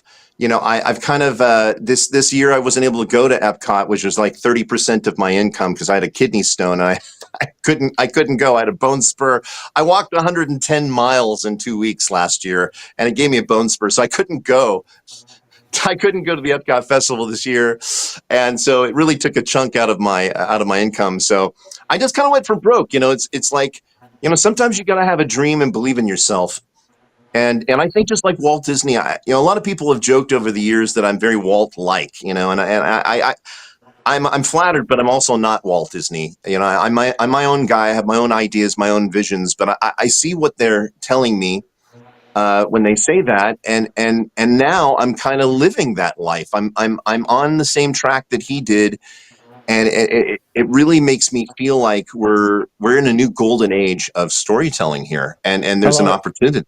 And to me, you know, I just got to tell you that this to me has been a dream come true, to be able to tell a Christmas story that gets back to the roots of the Miracle on 34th Street, or, you know, those old Christmas stories that you felt good and warm and felt like, wow, I believe in something here. There's some brotherly love. There's a message here, you know, like It's a Wonderful Life. There's just something about those movies back in the day. We don't do that anymore. Now it's very commercialized. Now it's about selling toys. Now it's about turning Santa in some sort of weird action hero. The one with The Rock, you know, it just didn't make sense to me. I haven't seen a Christmas story that I care about in the last 10 years. I mean, quite some time. Yeah. Joe Rochford wanted you to know that, hey, Joel, I wanted to let Joel know that I joined as executive elf to support his wonderful artwork. Thank you, Jill. One of our big supporters. Love Jill for that. Debbie Bernfeld said that interview with Joel was breathtaking. I can listen to it all day long. Jen, I know after we did that interview, you were kind of overwhelmed with how much Joel has touched so many people and so many lives with everything that he's done with his career. Me? Oh, absolutely. Yes. I had no idea. Well, here's the thing. This show, people don't understand what I'm about to do. I am about to do something that would make Walt Disney proud. I'm going to reveal something on this interview here that I didn't think I was going to talk about, that is going to blow your mind. Okay. So aside from having some really supernaturally talented people that I've surrounded myself with, people that the audience would absolutely know, I have toy technology in my possession that I've worked on for 10 years with the inventor of the technology. His name's Rod Nakamoto. Okay. What if I told you that him and I have successfully created Toy Story for real? Oh, I don't hope to do it. I've done it. Yeah. So the whole point of the Elf King was that I would be playing Santa on TV, and I would have a plush elf toy, kind of an elf on the shelf. It looks a lot better than the elf on the shelf, but an actual physical toy. And when I'm talking, I could talk directly to the elves at home, and they can talk directly to me through the TV. It's nothing short of magic. Oh, and I got millions of toys. talking to each other at CD quality sound with the capacity of controlling robotics, I can literally do the Toy Story movies for real in your living room. That's incredible. Yeah, That's it's incredible. called Marionetics, and that's going to be a part of this thing. So if I can actually do something with this short film and get the attention of Hollywood, and that leads to this being turned into the live action series, part of that is going to be the release of this technology, and it will make TV history. I mean, it will blur the line between fantasy and reality. We'll have kids believing that I'm the real Santa Claus. I guarantee it. That's well, incredible. maybe I am. Well, and John says merging robotics and AI will be the next big thing. So there you go. You know. Well, now hold on. Wait a second. Oh, no. Call him and yell We at are him, Joel? I not. can do it. No. Hold the phone. Now, this is where we got to draw the line when it comes to AI. There's just some things that we can't do. So one thing that I'm not going to do is use AI to do these performances with the toys. No way, shape, or form. In fact, I'm going to fight very fervently against that. Why? Because we don't want to take the creativity of the storytelling out of the realms of a human being behind it. So what I'm going to do instead is I'm going to create an entire new market for voiceover talent. So we're going to have a whole new market for voiceover talent where we're hiring actors to actually. So we're going to have pre-written scripts. We're going to have actors come in and perform the parts. So it's not like they're going to be just operating on their own. Okay, I love that. This is all going to be. We don't want toys saying things that we don't want them to say. Right. And the only way to do that is to completely control what they say and make that dialogue available to parents long before the toy says it. So there's never going to be. Yeah. We don't want a Terminator type scenario because, look, I was invited to China. That they wanted to give me millions of dollars for the toy technology, and I had a feeling that they were probably going to use it to get into the minds of young children. So I walked away from a ridiculous amount of money. Wow. Because I just don't want that to happen. So no, these toys are going to be.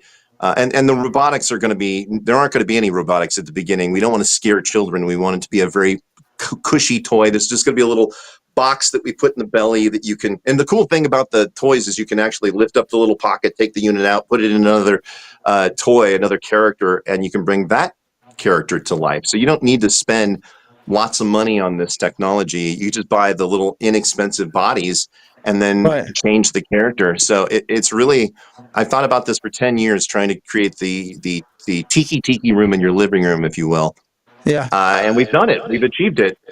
So let me ask you, you and I are big, storytelling and toys that he's talking about and doing this type of kind of like technology, modern day to take that. I tell you what, that's got to, as we watch movies like Toy Story and all these ones that we talk about on a regular basis, that's got to bring a whole new set of magic to you like it does me.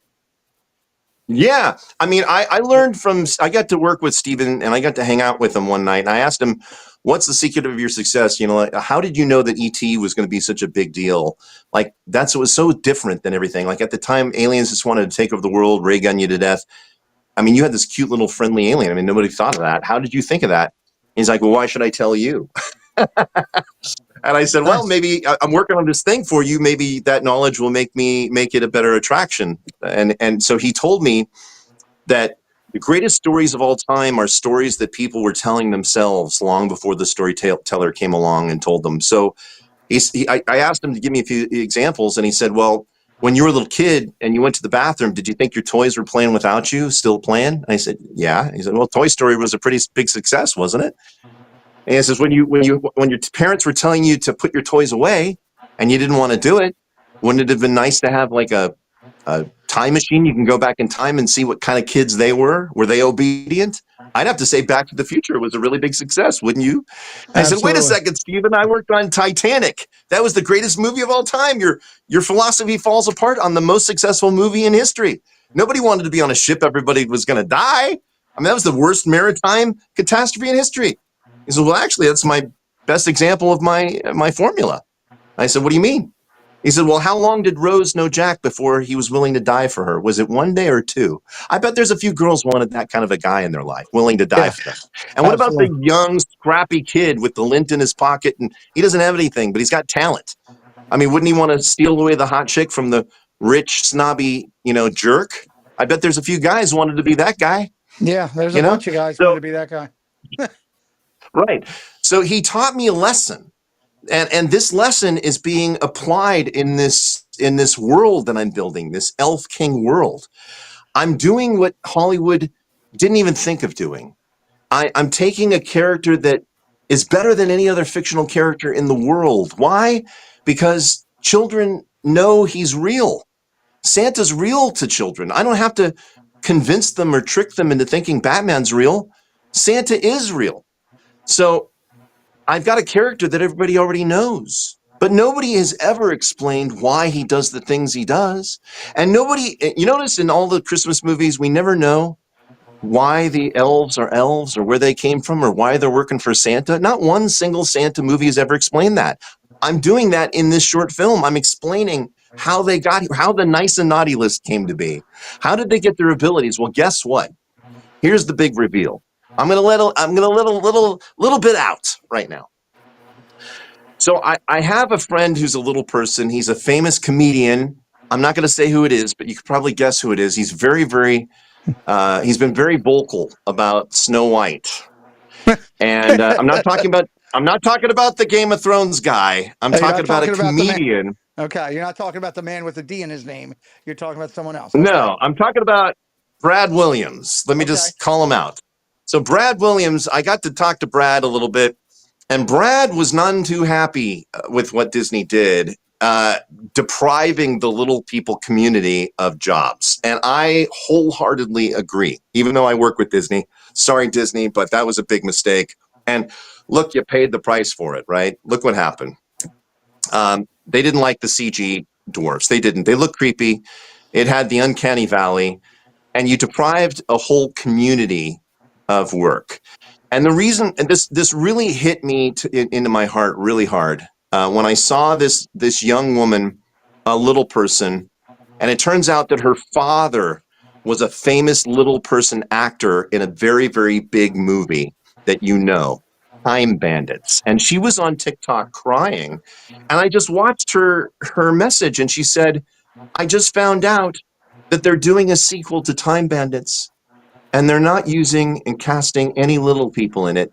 And that hurts me because this was the only movie in movie history where little people were not turned into magical little creatures.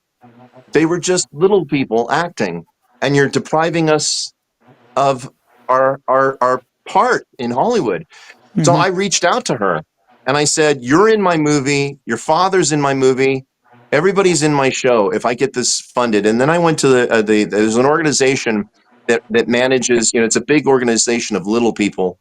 And I told them what I was going to do. So here's the secret I'm going to reveal to you.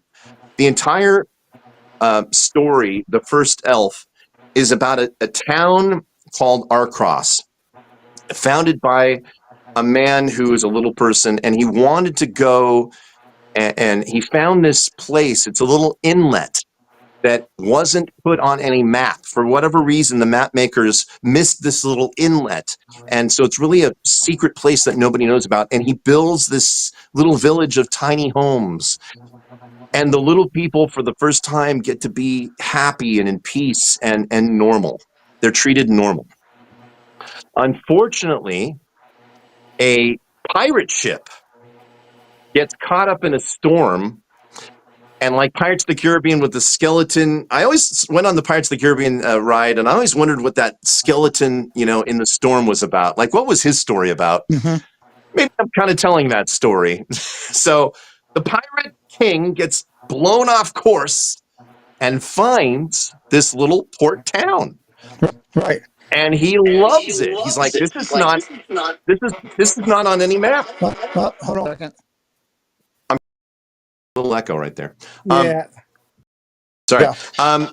He says, well, this is not on any map. This would be a perfect place to set up shop and make it a pirate smuggling town. No one even knows about it. It's not on any map. And he basically enslaves the little people, and he forces them to build the city around the city. So now there's this, think of it like the movie Up. You got that little cute house and then the big city build up around it. So that's what happens. Well, there's some uprisings, as you can imagine, because they're not allowed to read or write. They're kind of treated like they were in medieval times, where they were relegated to court jesters and they were not really considered human. It's kind of like in our early American history, where some people were called 3/5 human. It was a discrimination. Discrimination. So we're really talking about something that is happening right now to little people today. This is happening now. This is happening in Hollywood.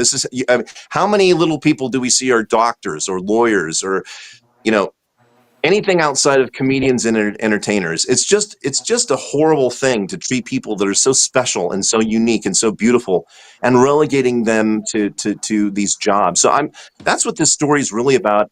A whole community of people that have been forgotten in society. I love it.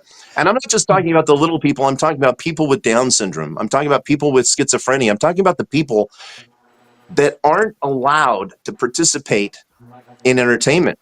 They're just not allowed to be treated equally and fairly.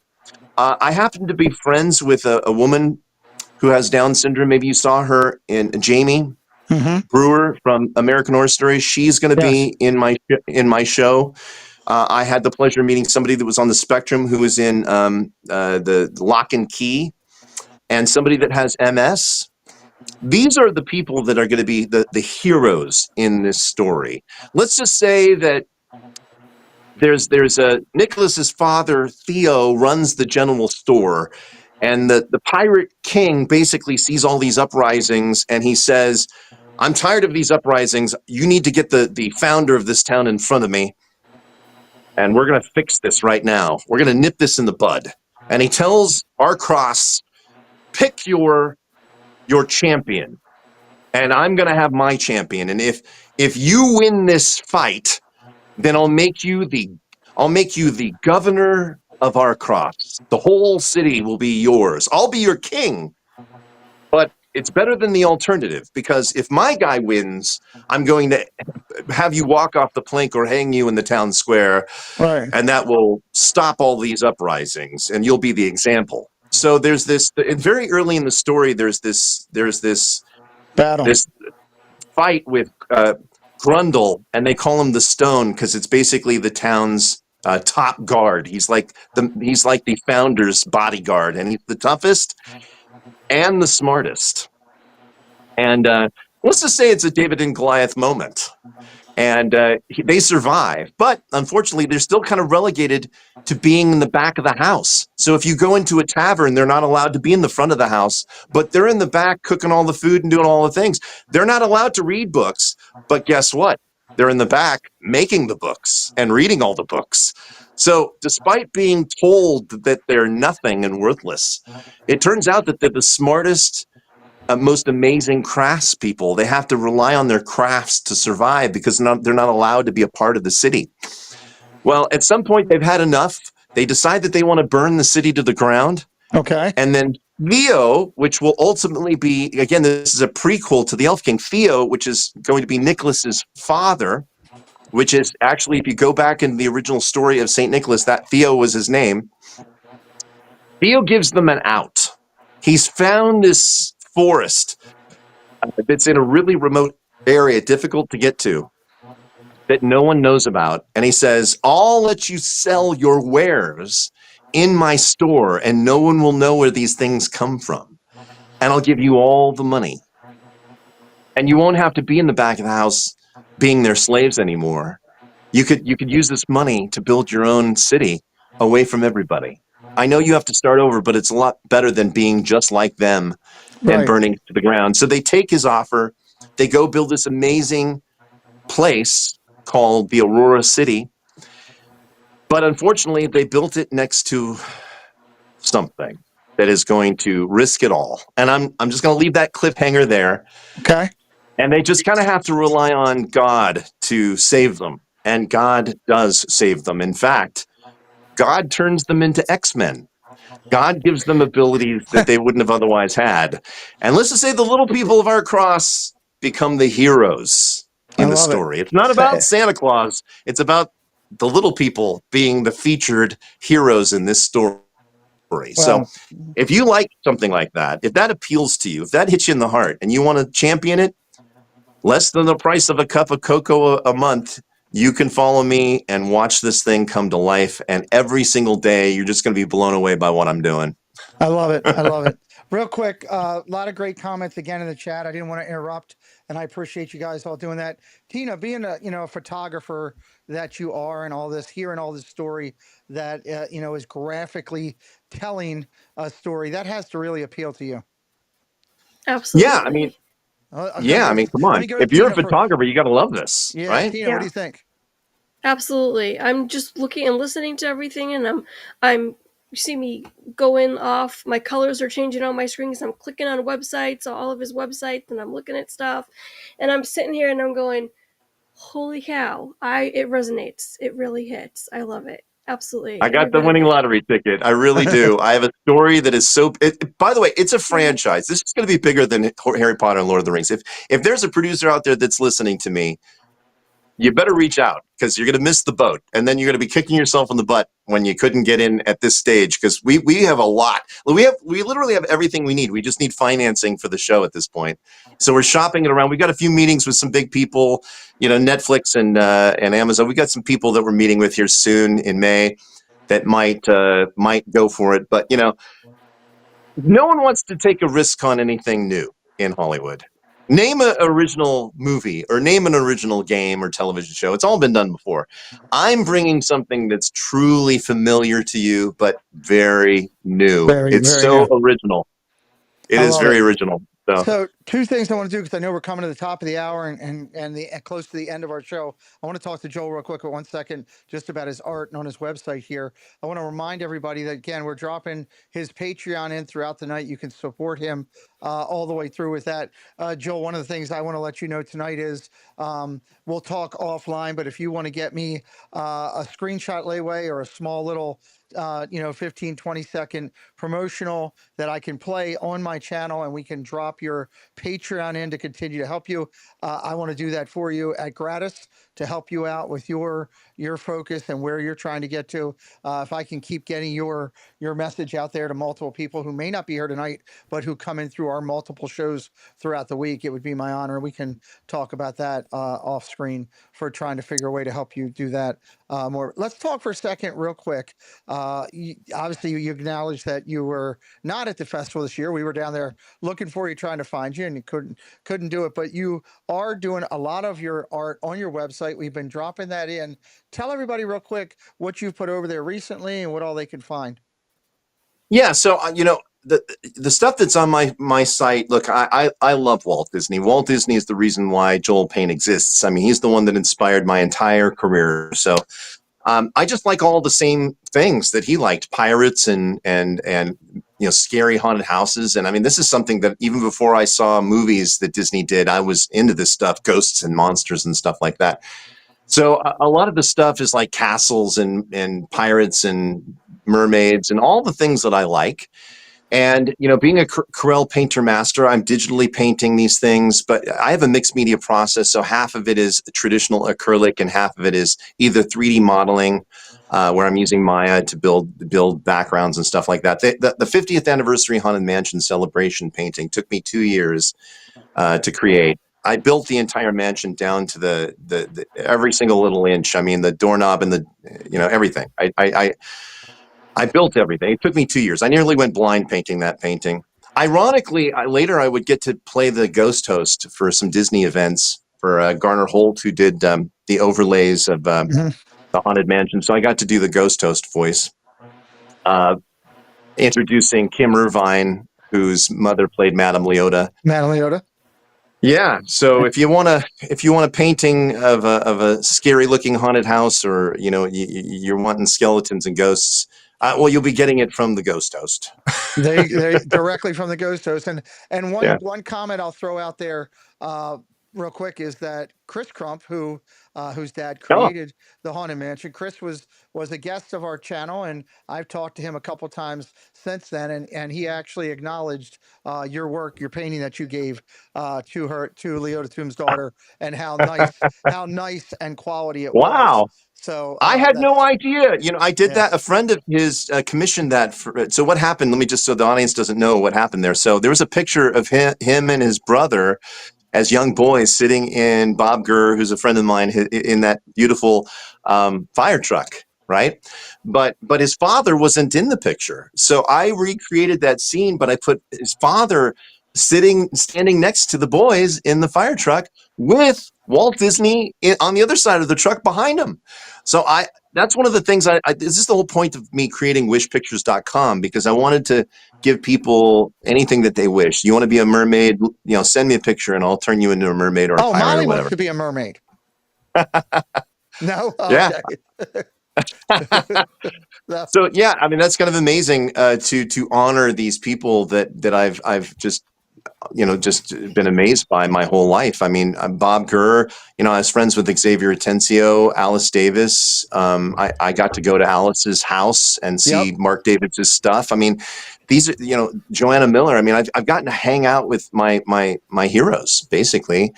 And don't get me wrong, just because I'm not too happy with some of the movies that Disney has put out, my heart is still with Disney to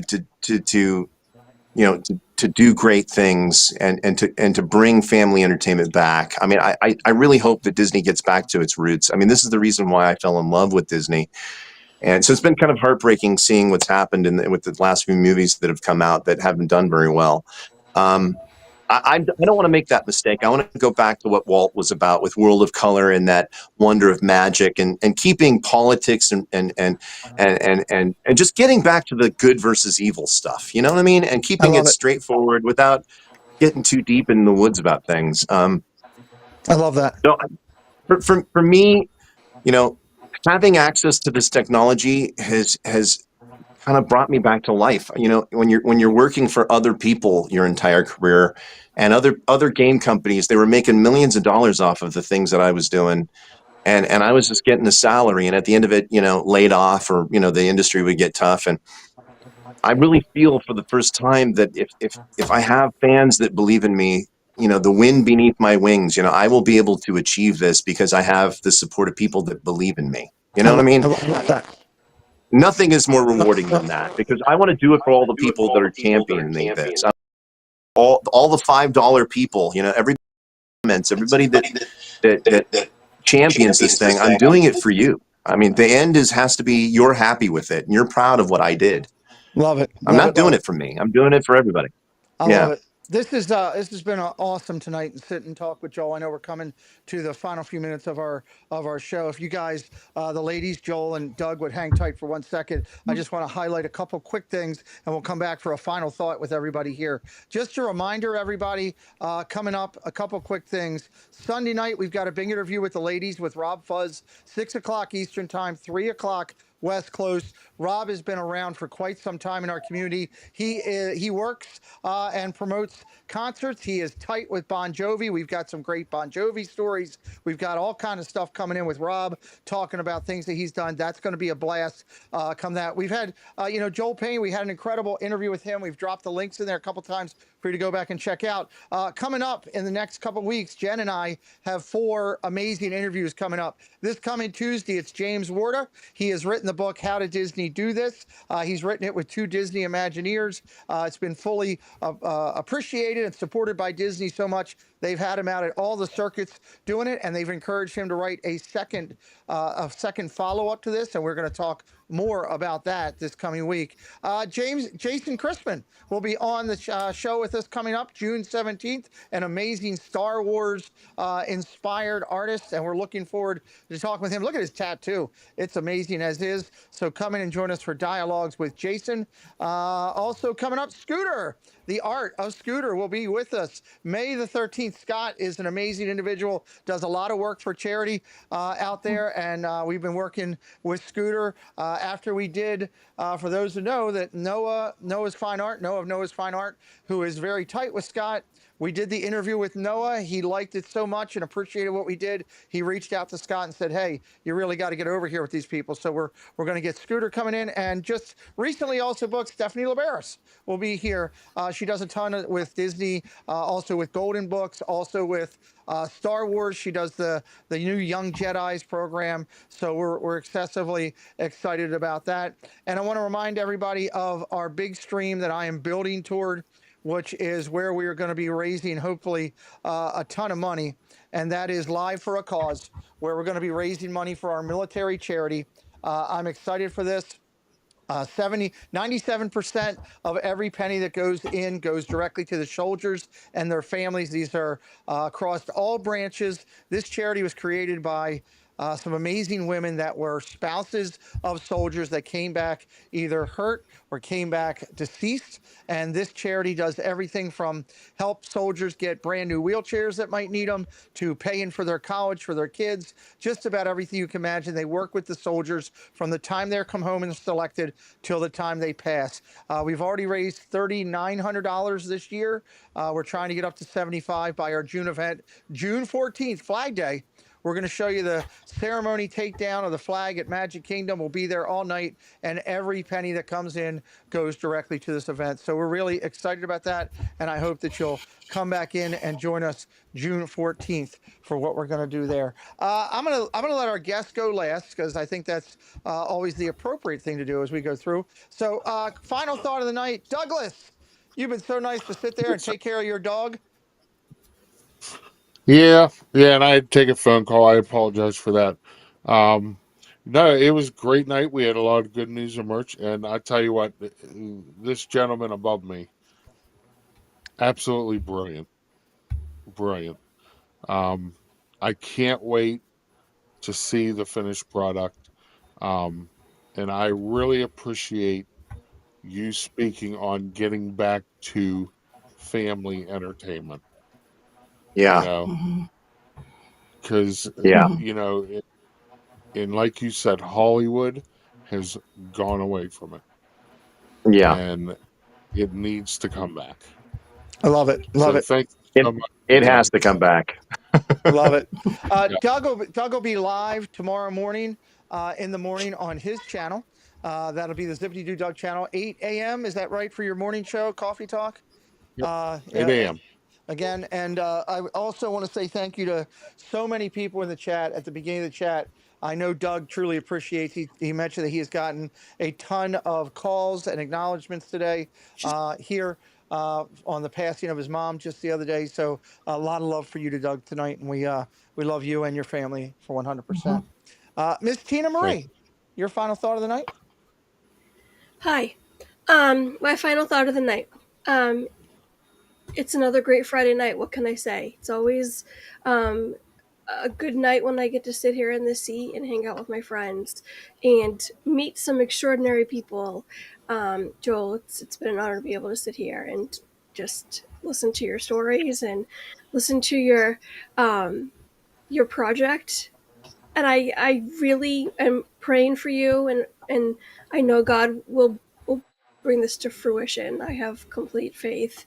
And I can't wait to see it. I have 3 kids of my own, so that are still fairly young. So I'm sure they would absolutely love this. So it's been an honor. Thank you for joining us. Love it. Welcome into Jennifer Caruso and Dave's Disney Dreams. By the way, everybody, tonight at 11:15, something like that, Dave's Disney Dreams will be going live on his channel. I fully encourage everybody to go over there. Special night always, and the fun stuff with Dave and his shenanigans. Jen, final thought from you. I think it's an honor to welcome you back to the channel for a second time and to be able to hear about this wonderful project you're working on. I love to see the excitement in the chat, and for the new Patreon members that you have. I mean, this is just the beginning, And I'm so excited to see where this project goes. And I'm going to copy off of Doug and say, we need good family programming. And I'm so looking forward to this. So all the best of luck. Love it. Love it. Love it. Also, could one of the moderators grab the link for Dave's stream tonight and drop it in the chat? I would really appreciate it. Joel, I'll throw you a final thought, then I'll finish things up and we'll say goodbye to everybody. All right. Well, first of all, I wanted to thank the panel and the host. You guys are the most professional podcasters I've been, and I've been on a lot of podcasts. So thank you for hosting me again. It's just a privilege to be able to talk about what I've been doing. I also want to thank your audience. I am seeing people subscribe to this, and I just want to personally thank you who've watched me blabber on about myself. It's a little uncomfortable talking about myself, but if I could brag about myself one time, it's in an interview like this. I could talk about my life a little bit. If you want to follow me on TikTok, I have a Santa only page. It's called Hipster Saint Nick on TikTok. I got about 112,000 followers on there, and I do Santa stuff on there. So have the kids watch that. It's fun stuff. On Facebook, I'm maxed out on my friends list, but I have about 7,000 followers, and it's at Joel Christopher Payne at Facebook. I'm blue checked. And Yep, they're finally, Wish dropping it. Pictures. Yeah, wishpictures.com. And I actually have thefirstelf.com, but I'm working on the website yet. It's a little funky right now, but it'll be up and running here next week. So theelfking.com and thefirstelf.com, those are both functional. But go to patreon.com/thefirstelf.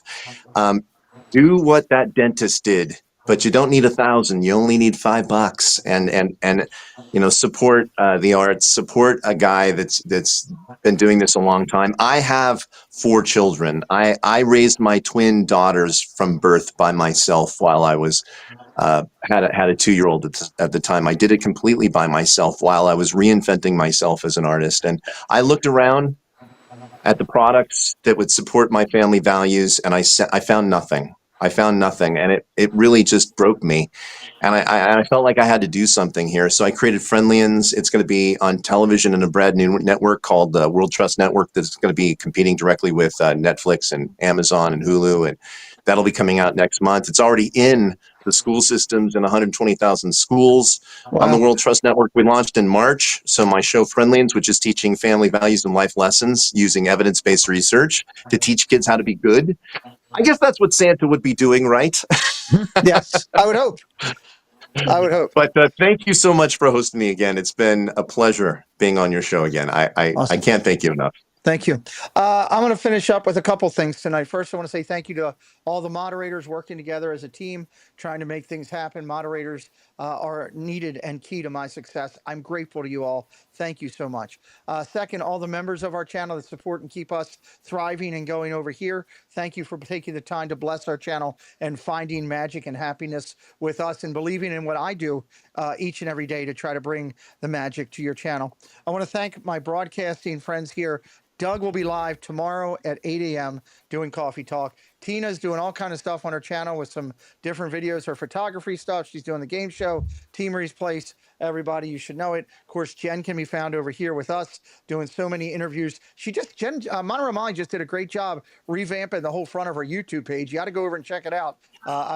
Yes, it looks really good. It does look really good there too. Also, again, go check out Space Mountain Dave when we're done tonight.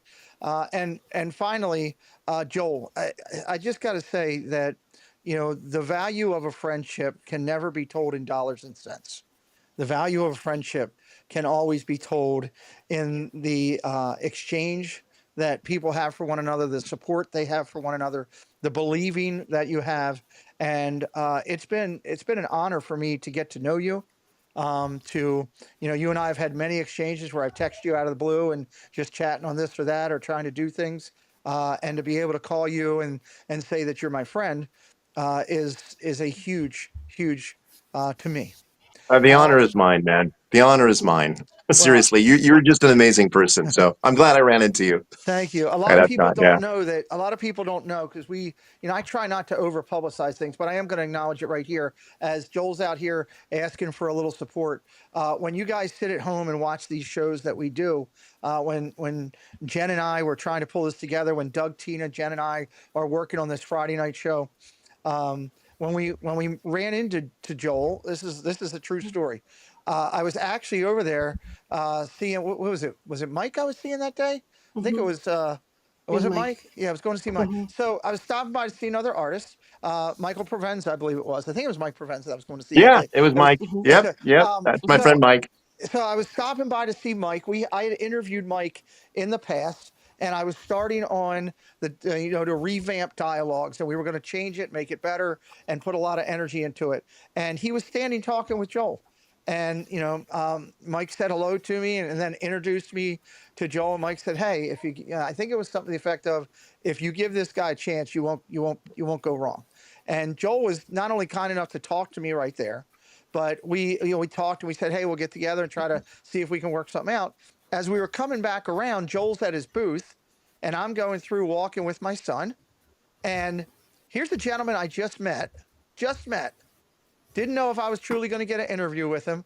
I knew about his work. I knew how up the food chain Joel was as far as the Disney fine artist, respected and acknowledged by Disney, and so involved that I honestly thought, wow, maybe swimming in water above swim.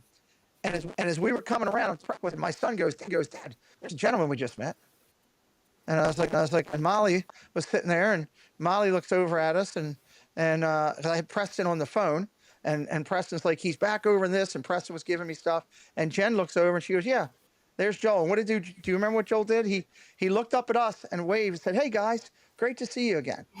Right? Because Preston was kind of telling me where all the artists were that day, because Jen and I were trying to find people that we were going to talk to.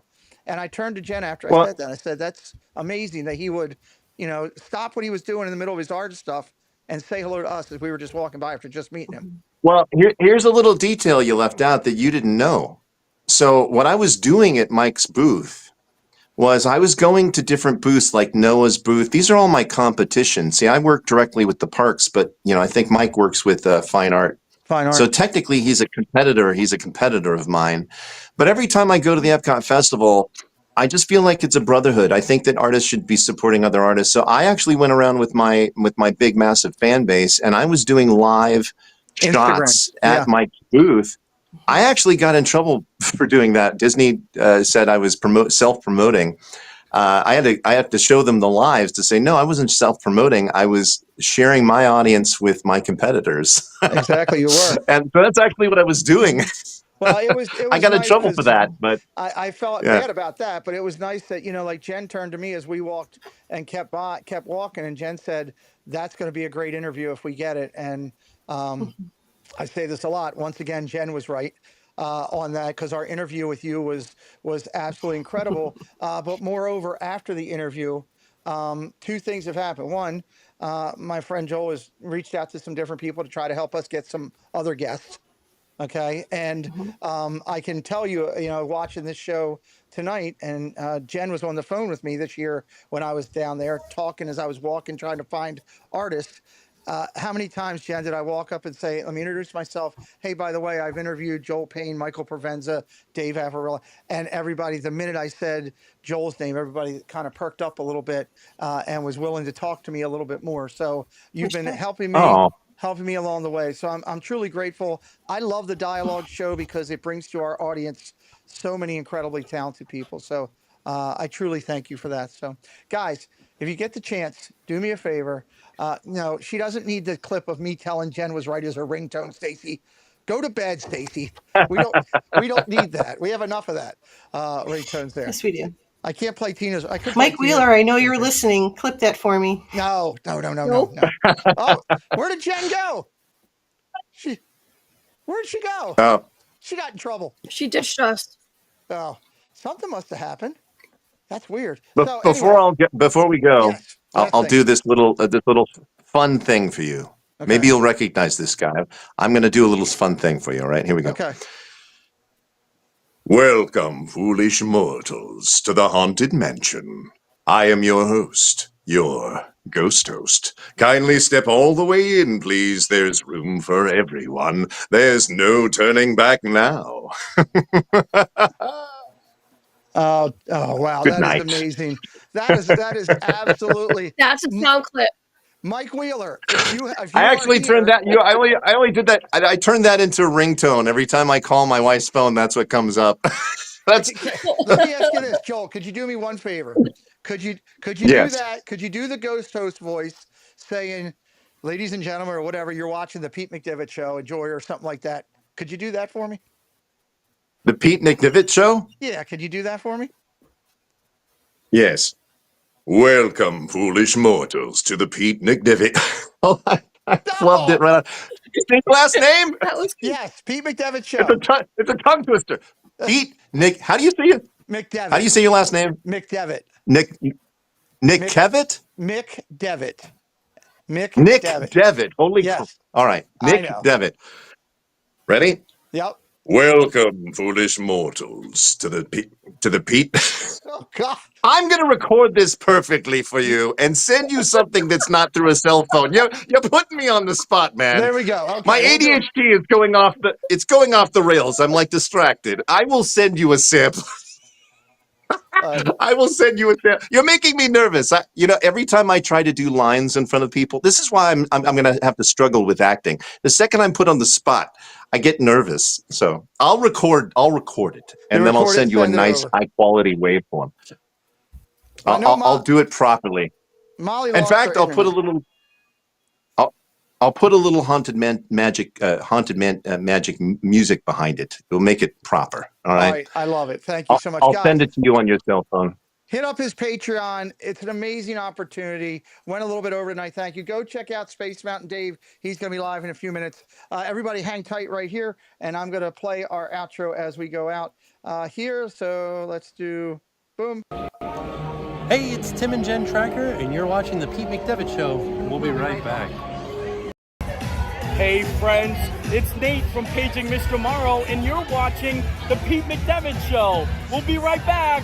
Hey everybody, it's JoJo, and you're watching The Pete McDevitt Show. Enjoy. Thanks, Musketeers, for joining the party. We'll be looking for you tomorrow, same time, same place. Bye, all.